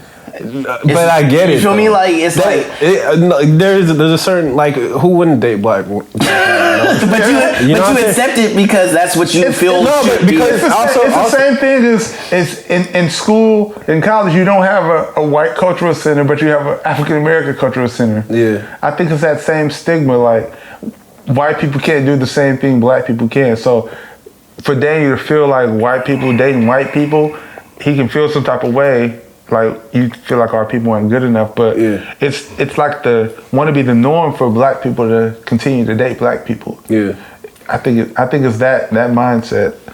No, I don't think there's anything wrong with that norm. I think because at the end of the day, just from the way that I love, you know, just the way I know how I maneuver in relationships. I need to be heard in my relationship. I need to like that's a huge thing for me is like when I give some kind of information about my life, I needed to be heard and like understood, not even understood, but like heard and like empathized with. And so like for me, that's good that you learned that early in life. Yeah, like for me, it was like. Well, that's from trial and error because I've dated other women like that weren't black, and I think that was like the most like important lesson I learned from it was like when I say like yo, so and so that's like they looked at me crazy because I'm black, and that falls on the wrong ears, and then they take that and just like dismiss it. Yeah. Like that's a different. I learned from that. I was like, oh, I need to be with someone like me. You know what I mean? Like, and so that's why cultural differences. Yeah, there's a severe they can't go with what you. They can't understand what you go through. Exactly, and that's what I'm saying. Like, if I see a dude that exclusively dates like white women. Now I'm like looking at him. I'm like, are you okay? Like, are you being heard? Are you okay? Yeah. Like, are you being heard? Like are you worried about his mental state? Yeah. I'm like, how you talk about it, bro? Like, or are you just turning a blind eye to that? And that's a whole different issue. You know. I will say, black women they do listen. They do exactly like to listen and understand. Yeah. I do. I think, and vice versa. I think that if you were to talk to a woman about how her day went, I feel like she tells you, every black woman is a conspiracist in the sense like they can go through the whole day and they can tell you a story like, like Tom was doing this and it was just irking me. He didn't put my pistol back how I wanted. Like little stuff would irk them and they just go off like, I'm tired of this person and this person, and you just believe in your head like are you okay? Because to a man that's not big. But I think like in the workforce, like a black woman, they're focusing on making sure that they're heard and making sure that everything's equal. A lot of it is that they might necessarily, we don't see the things that they might see as they're doing that on purpose because they don't respect me or they don't treat me as equal. We just kind of like brush it over, like, oh, like if one of your coworkers that was a guy that was to do that to you, like didn't put your pencil back in your pencil slot, you'd be like, oh, he just forgot. But as a woman, it's like he don't respect me to put my desk back how he like it. And you'd be like, dang, I didn't see it like that. And you just be like, nah, you can't say you didn't see it like that because now you're on his side. No, yeah, exactly. I do think we do need to do a better job of not. This is a whole different world. Yeah, we need to do a better job of not making them seem crazy though. Like crazy is a thrown around word for sure, overly used. Yeah, like we do need to do like I think it's hard. I'm trying to go back like to refer to. I don't think it's necessarily us, crazy.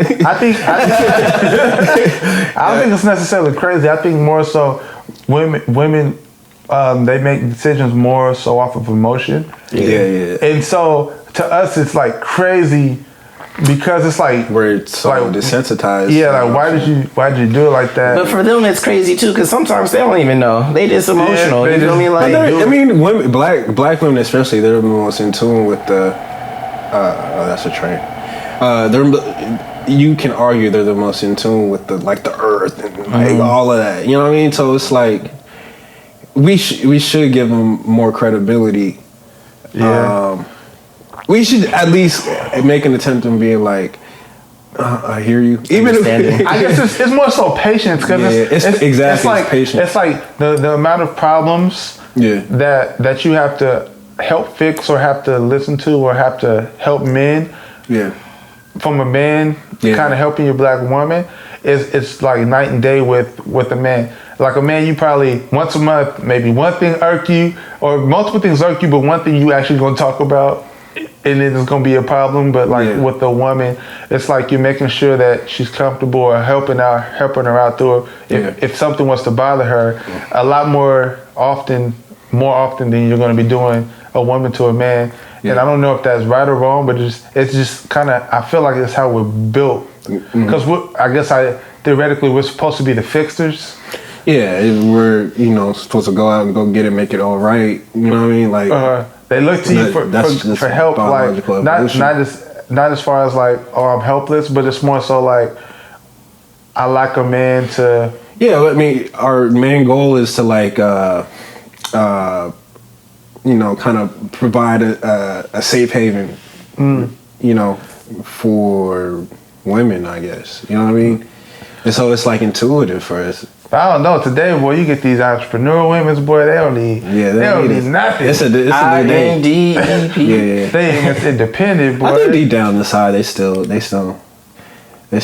that. Maybe they're just scared to open that box, to allow somebody that they want to give or make it seem like they need them or want them to help them out. It's like I'm independent. I don't need to do for nothing. Yeah. But essentially, we need each other. Right. I think at the end of the day, we just gotta see them as people. And well, I see women as people. What you talking about? No, I mean not even like a gender thing, but like more like or you can even say, okay, so you have an independent woman. Maybe she takes on traits that are more like masculine, traditionally masculine. So you're a male, a black male that has those traits. But even at some point, you need like some tender love and care. You know what I mean? So do I feel like some say they would too. Yeah, that's that whole. You only cry. You don't cry when something's hurting or when you're sad. You don't cry. You suck it up. You're a man. Yeah. Yo, where does that come from? I don't know. I just think it's. I don't know. Like, because I think it's kind of perpetuated upon like men generally. Like, but I don't really like. It's not like a parent thing that's taught to you. Don't cry. It's like social pressure. It's a social pressure. I think. Because when I was a kid, I cried a lot. But then, like, nobody. See how he laughed right there? See, exactly. That's the same shit. Like when he was in first grade, like, dog. Oh, you crying? Bro, look, he crying. It's crazy because you just real. I was laughing because when I was younger, I was a crybaby. Yeah. Like I was cry about everything, anything, and it could be like. it could be like I fall, somebody joke at me. One time my cousin, his joke was. Hey, I feel like you've been holding on to this. He remembers this specific joke. Like, that joke is fire. Years later, you're like, fuck that. I was the youngest for the longest, so I have all older sisters and brothers, right? So my cousin was like, "That's why when your mama doo-doo, it's this long, right?" What? Exactly. That's a lot of trigger points. It's like your mom's doodle. I was in elementary, right? And I started crying. My sister was like, "Bro, what you crying for?" Yeah. I was like, he was talking about mama, right? So she take off chasing my cousin to beat him up, and I was like, but that was like when I was younger, I would cry all the time, and then when I got older, I didn't cry probably from like 8th grade all the way to like maybe like sophomore year, junior year of college. I didn't cry. Like sad stuff, I didn't cry, and I think I'd be socially awkward when it comes to emotional situations. Like I don't know how to react. I hate funerals. I hate hospitals because I don't know like what to do. I'm always a happy person, and I'll be at a funeral like trying to smile and cheer you up, but it's like don't do that shit, bro. It's a tears of a clown situation. Like and my uncle passed when I was in high school, and my cousin checked me like, so Demont, what type of crier are you? Because through this whole funeral, I haven't seen you cry. Yeah, like, but I'm like 15, 16, like, I don't know, bro. It's the worst too when you're at a funeral that you actually care about the person, and you just like, damn, I didn't even cry at their funeral. Like, is something up? Like, what's the deal? Like, the first funeral I ever cried at, like bawling. I'm like boo-hooing, snot running down my nose. You got the snot bubble, that Viola Davis. I'm a grown man at this time. It's my sister passed, and I didn't even like the whole time during the funeral. I was sad. Your sister passed? Yeah, one of my sisters passed. Oh no! The whole time through the funeral, I was sad, and then one of my sisters I grew up with, she went to. I didn't even look at my sister in the casket. My sister. That I grew up with, she looked at her in the casket, came walking toward me, but I thought about was like, what if I lose her? I just started bawling in her, her whole dress was donezo. But I'm like, bro, this is crazy because later in life, when I start to and a lot of it happened in work, like going through trainings and kind of being in tune with like, it's okay to show emotion.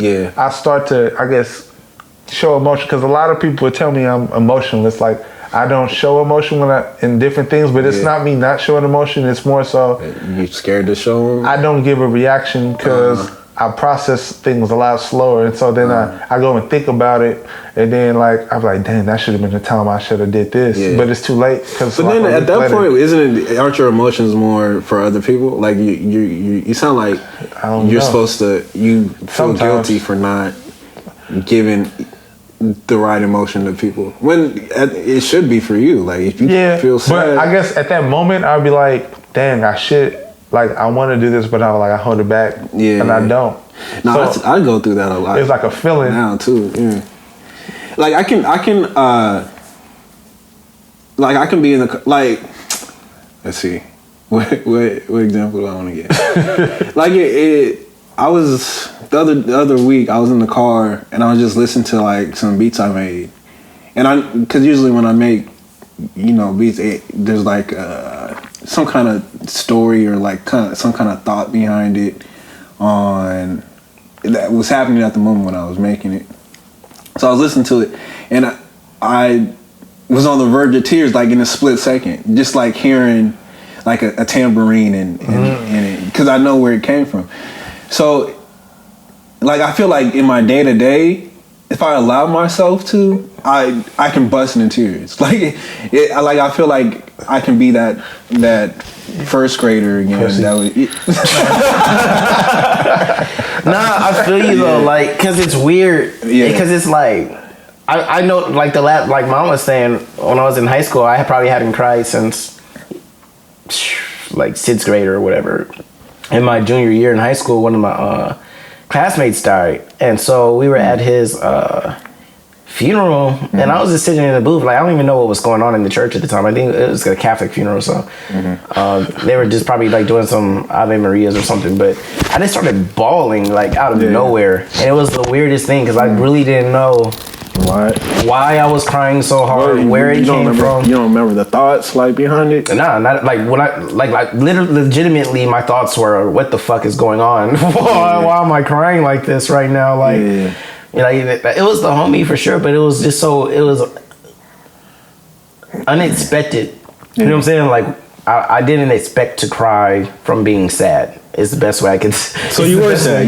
No, I was sad, right? Yeah. But I didn't cry. Like it was a I don't know if I'll say like I stopped myself from being from crying ever, or I didn't like to cry or whatever it might be, but well, where was like that sadness from? Like, was it like more because you were putting yourself in the family shoes, the homie shoes, like if he died?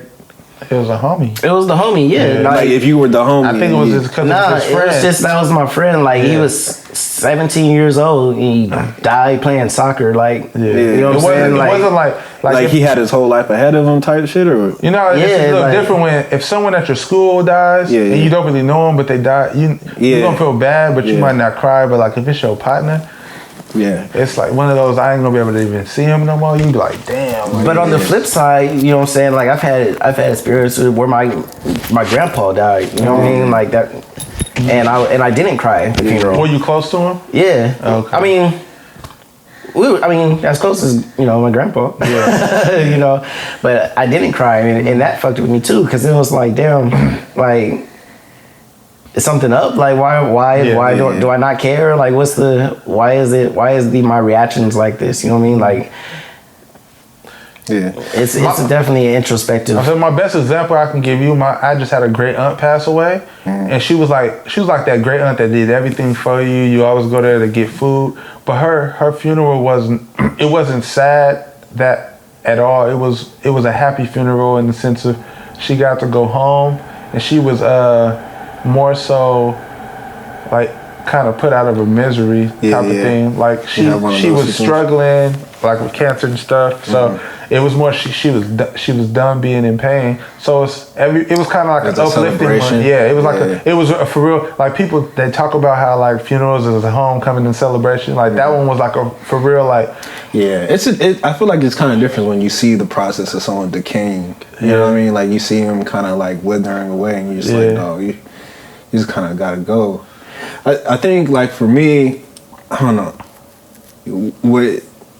it makes me tense up now, like just thinking about other people in my life, because I never had anyone close to me die. You know what I mean? Like I think the closest person dying to me, I mean my grandpa died when we were in college. I mean we were here.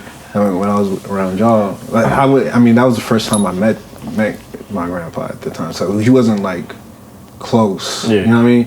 But like I remember in third grade. You guys remember Lee and Nathan? Yeah.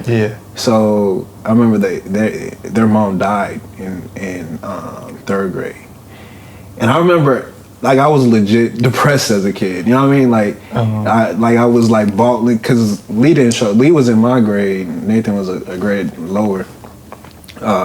And I remember just like bawling like I lost my mom. I never met their mom or anything, you know what I'm saying?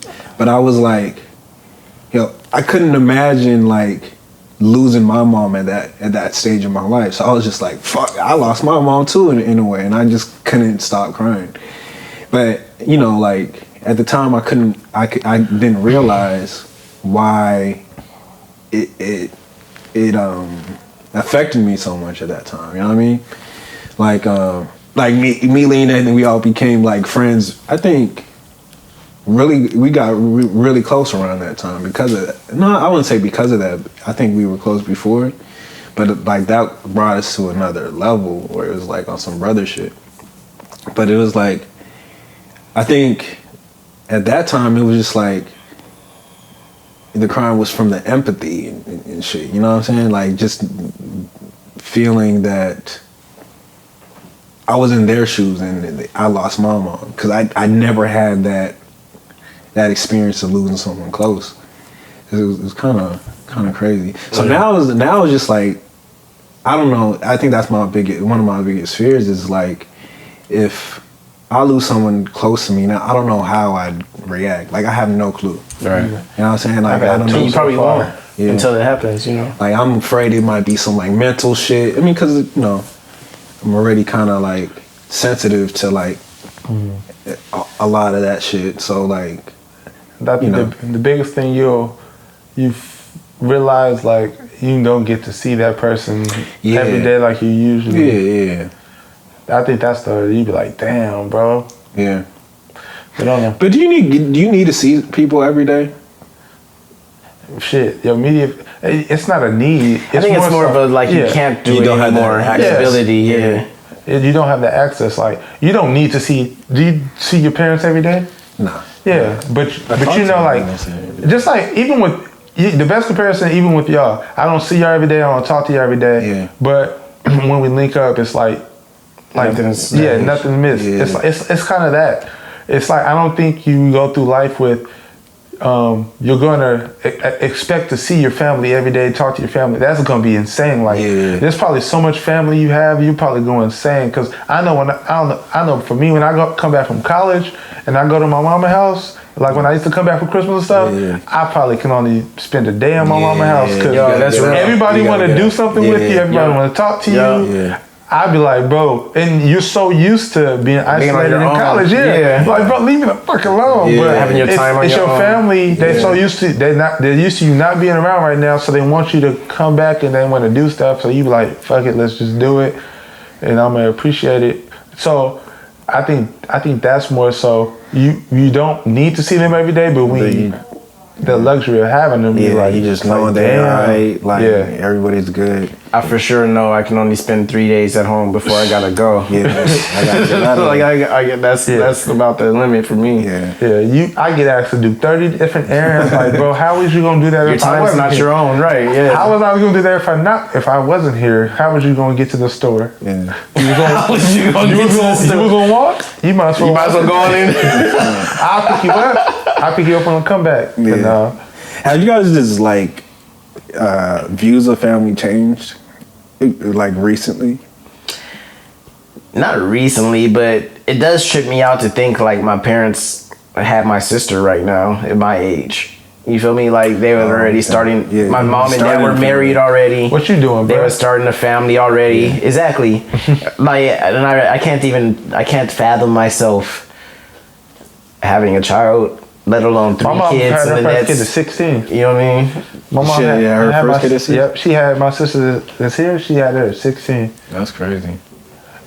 16, and I guess for me growing up, like my mom used to try and be like the perfect example, in a sense. So like, I didn't know my mom like smoked. I didn't know my mom drank. I didn't like anything. And then growing up, you get to see more and more. She starts to show you her layers of her true self. And I'm like becoming a person. I'm like, yo. When I'm looking back, I'm like, that's why my mom putting pieces together. That's why my mom was with my stepdad, or that's why my mom married my dad. Because that's what they were into at that time, and it was like, dang, that's crazy. So I think that part kind of changed my perception, and I think it probably would have been better. Because you have some moms that try to give you the model example, and then you have some moms that's just like super down to earth. They're going to talk to you about anything that happened, they're going to be there for you. I think that both having a balance of that is good because you'll be more prepared for like things that come up. Learning the family secrets as you get older is the most lit thing ever, bro. I don't even think I want to know. Change your whole perspective on everything. Like, that makes so much more sense. True. Like, I've learned about so much about my family in the last year even. It's like, bruh, as a kid, I didn't see none of this. Like, that's amazing y'all was able to keep that. You know, and I'm the youngest. I'm one of the youngest, so I'm always like ambiguous to everything. Like, what? That was going on?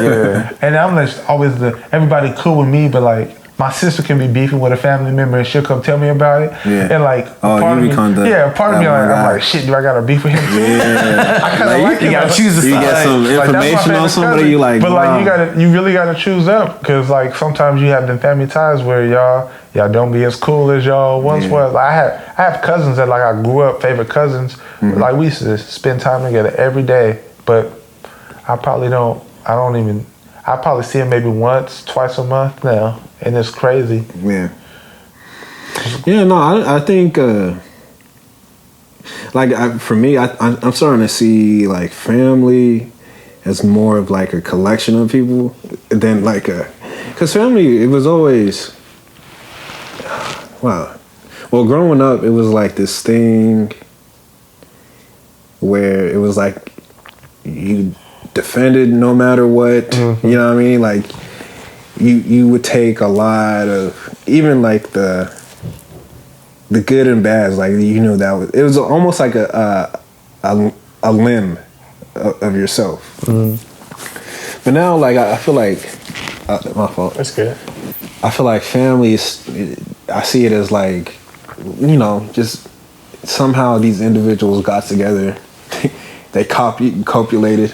You look at it more objectively, yeah. Yeah, it's just like, oh, you know, my mom is a person. She has, these are her strengths. She's a person. All right, because I don't think we see our parents as people. No, you're right. You're 100% right. Superheroes.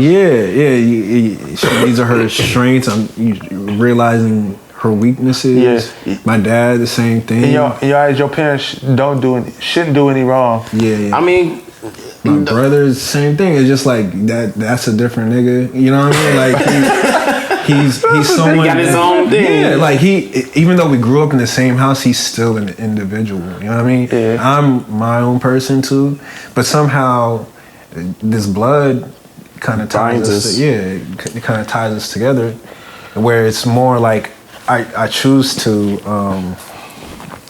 you know, defend them and honor them and, you know, make sure that they're all right, rather than, like when you're young, it was like a no-brainer. That's what you did. But like now it's like I choose to do that with even though I know your weaknesses too. You know what I mean? Yeah.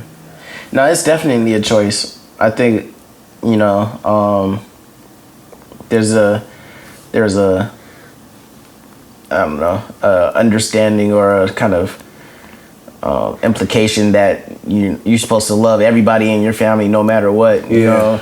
But I don't think that's applies. Yeah, exactly. I was watching that the Brian just had the shop, one of his little episodes, and then they were talking about like, do you really, like, when you make it, is it realistic to put everybody on? Yeah, put everybody, all your family members on, and it's like it was split halfway. Meek Mill was more like dog. You think about it, you give your cousin 80 mil, right, or 80,000, right? You got an auntie, right? But you got to give her 100, and then you got another, and so it's like a never-ending circle. And then what 2 Chainz was like, hey dog, I don't care. Like my whole family, they get what they want, you know. Yeah. And that's his whole mindset. Like I'm working for them. Yeah. Like whatever I get to them and make sure. Like my mama just bought a Bentley. Whatever I tell her no. she just bought a new Bentley. I'm gonna tell her no. She just bought a house. Yeah. Brian was like, his mom built a house from ground up. Yeah. I'm gonna tell her no. Like that's my mom, and it's always like a soft spot when it comes to family. Yeah. But I think, that's the logical thinking in me. Like, I'm like, shit. Like, bro, is that really even logical? Yeah. Am I ever gonna be able to afford a house for her and for me, you know? Yeah. But that's when that selflessness got to come in. Like, really, everything that they done for you. Mm-hmm. I just think that, like, family gonna ride or die no matter what. Yeah. Like, you can go through anything. You cannot talk to family for however long. Yeah, if you need help, you hit them up. Yeah. They're gonna help you out. Man, that's case by case. Keep it 100, bro. Like, you know, feel me? Like, nah, I'm for real. Like, as much as, just like we were saying, as much as you want to as much as you want to believe it, like everybody don't got your heart. You feel me? Like there's plenty of family who's willing to steal, cheat, lie, and take advantage of anybody who they can. You know what I'm saying? To advance themselves, and it's kind of like on you. Like, I love you. You know what I'm saying? I love you as a cousin or whatever, but I recognize that about you. You feel me? Like, it's accepted. You gotta be aware of this shit because people. I think that's probably one of the most important lessons I've learned in life. Like, people can come from any direction, bro, and like, taking advantage and like it's a greedy world, and it's kind of like off this capitalism shit. Like I was talking about before, everybody wants theirs. You know what I mean? Whether it's your expense, their expense, whose expense, as long as I get mine, bet. Yeah, I definitely see that now. With me, it's just like I'm starting to be more cautious and guard myself on who I'm just gonna open my heart to. You know what I mean? Like just like really, because for me, like I'm really willing to do anything for most. Not anything, but like a lot for most. You know what I mean? So like when you get to approaching 30, and that's a huge sacrifice to that point. You know what I mean? Like you can't even, once you have that same mentality, you won't be able to achieve the things that you need to achieve. And so you get to a point where it's just like, man, I got to be selective on who I can open myself to. Yeah, exactly. And so I think that's the biggest thing I'm learning like this year so far. Is just like, man. Biggest thing I've really paid attention to this year is really just,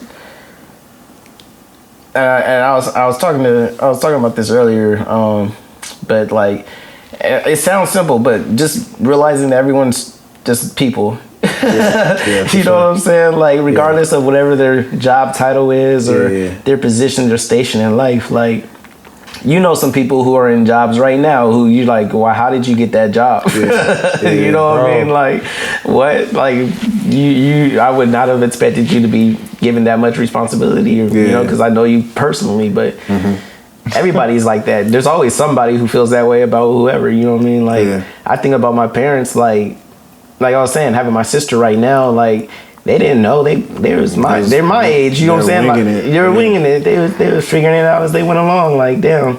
Yeah. And now I'm that age doing the same thing, winging life, trying to figure it out myself, you know what I mean? Like, wait, you winging what? No kids. We gonna knock on that. I was about to say. No. Man. Mom, what you learning this year? I think this year was more so growth on kind of betting on myself. I think like I've always been on the fence with, cause my whole thing is making sure I'm financially stable. So I want to make sure that I have enough income to cover my expenses and figure out how to and the way I learned to do that was just work, get a check, keep it moving. Usually put something. Pay for your expenses, and then if you have some left over, either save or shop or whatever. But like I was telling you, this next 7 months or whatever, I want to make sure I'm trying to minimize as much overhead I have to pay on myself, and then like really bet on myself with this clothing line. Quit, like, stop working for people and like run the world clothing. Really just do it and go all in. Cause I feel like my heart is all in it. I guess I could say this: my physical is all in it. I'm willing to do whatever and anything to make sure that it's successful. But my heart is like the logical part of me is like, it doesn't make sense to like quit your job and not know if you have gonna have income to pay for this. Scary, right? It's very scary. So I think that part for me is just it comes with betting on yourself and trusting that it's gonna work. It's like it's one of those Diddy montages. Like, you gotta believe in yourself until no one else believes, and you just keep believing until Did you make it. A reference to Digimon? No, Diddy. Oh, Diddy. I heard you. Bet. I'm like, whoa. Diddy montage. Digimon, that's a wild cross. Gojimon. But nah, you just got to bet on yourself. And it sounds like you're already taking yourself as a business. Like just saying something like, just minimizing my overhead. You sound like you yourself are. Bruh, I got business. to. Yeah. I spend my expenses too. I feel like I spend too much on paying other people a month. Yeah. That's like I need to get paid. Shit, bro. Yo, when you realize you working for somebody else's dream, that's the the crux of it. You only getting a third of it, and that's the I'm building this man's. That's the gifts and the curse of being an entrepreneur, though, because then you get people that work with you, but it's like part of it is they might want to be entrepreneurs, so it's hard for them to work with you for a cause. So it's kind of hard to get them to want to invest and give a certain amount of expectation and time of what you want out of the business, and then at the same time it's like they just might be transactional workers, so they might not really see the big picture. They just want to know what I need to do right now. To, like, they ain't tell gotta me what see the big picture. That's your job. Like you just gotta micromanage. But micromanaging is the worst. Telling somebody what to do, how to do it. That's like the worst. So you want to teach people how to learn the vision or understand the vision of where we're going, and then they do work for themselves that's to your expectations. So it's not like because it's worse when you can do all this work for somebody and then they come back and be like, that's trash, right? Yeah, you gotta have the same. That's super hurtful. You be like, man, fuck it, I ain't doing I ain't doing nothing. And that's kind of the balance. You want to make sure the expectations of the work that's being done is to this level, so you'll feel comfortable with kind of letting somebody fly on their own, and then you feel comfortable that it's going to help your business. Yeah, I think for a business, like the toughest thing to build with, when you have employees is developing like shared values where everybody has the same goal and mindset. Because even in any job, you're going to get the people that just coming to work. Like my job right now, boy, I just go to work. You just get that check real quick, collect that check and keep it moving. And there's people that work with me, they super users. They making sure same here, they making sure that they pleasing the boss. They doing everything. Like there's a position in my job right now called the lead. Yeah, bro, you get paid the same amount, but you're asked to do like 10 times more. Yeah, it's like I be like, bro, I would never do that. Like you gonna have to pay me at least 10,000 more. You don't too much. But like it's people that just like fighting for it. I'm sure. They live and breathe that stuff. And people I'm just got different fulfillments in life. And that's the thing, dog. Like back to what I was saying, like everyone's just it's just people, like everyone's just living their own life. Right. Like it's the most interesting thing to think about. It's like, dang, you know what I mean? Like this person's real goal is just like, they gonna grind for this company, and that's really their focus. Like no, they love it. This is their enjoyment. They get fulfilled from doing well at their job here. Yeah.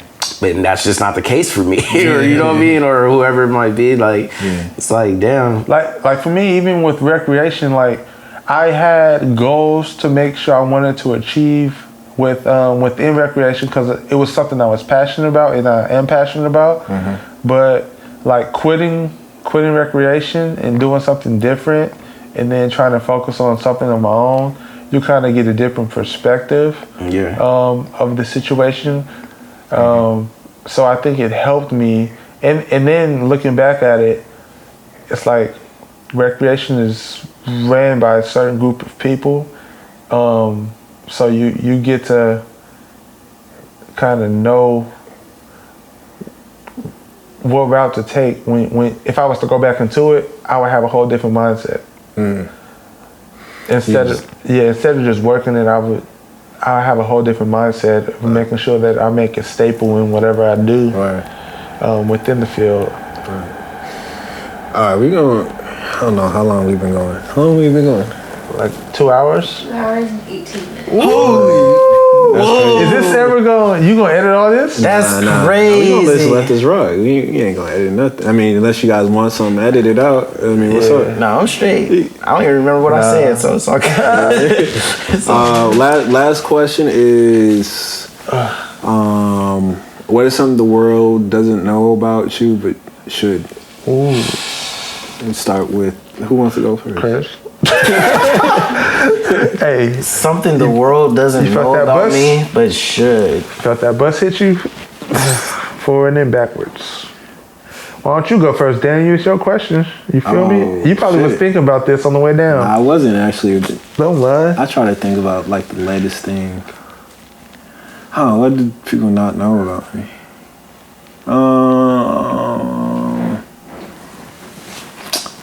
Let's see. Don't look at me. I'm trying to think. Yo, she killed that quick. Like, no help here. Yeah. Like, I am hungry. Man, babe, help me out. Something the world don't know about me, but should, huh? I don't know. Let's see.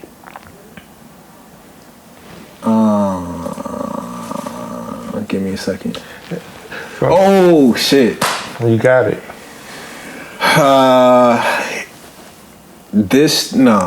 Probably late last year.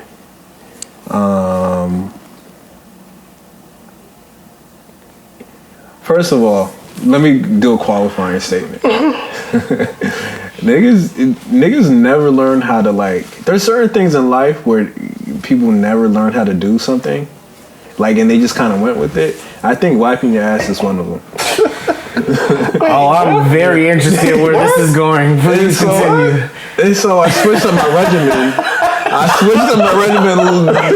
later, like probably like second half of last year. Yeah. Never turning back, man. Like you gotta think about it. Like This was a profound question. I did, and I thought way too hard about it. So you use baby wipes now or something? I did test the baby wipe situation out for a little bit, and it did me just every time I go to the store, I forget to buy something. But I switched on my regimen in a way that I don't even need baby wipes anymore, man. Okay, bro. What's your answer?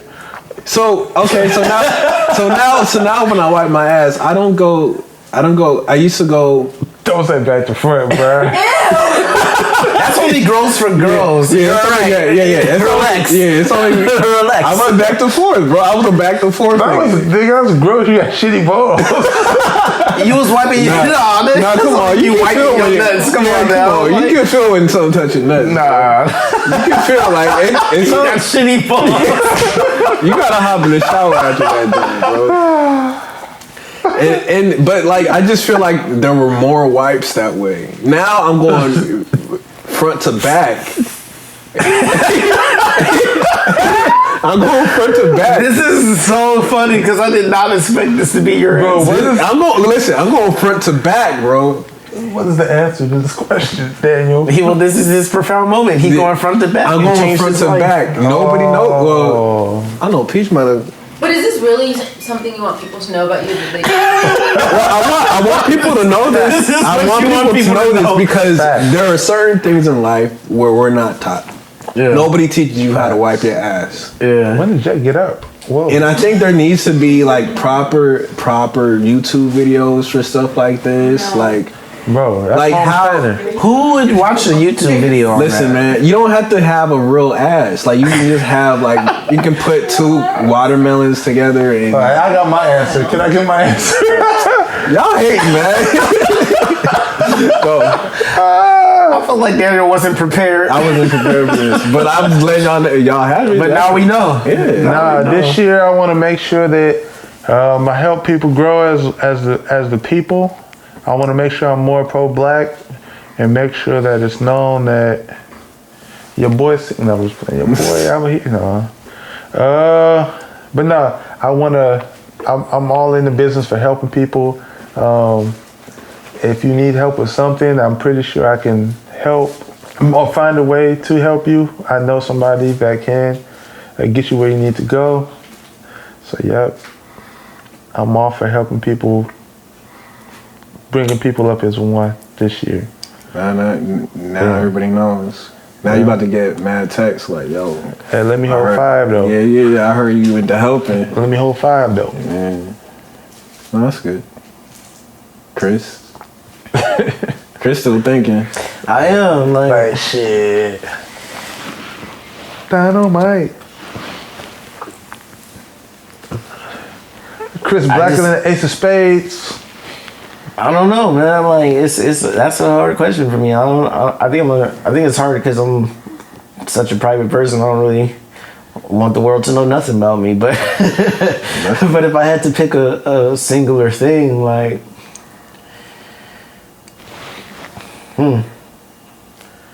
Ooh, yeah.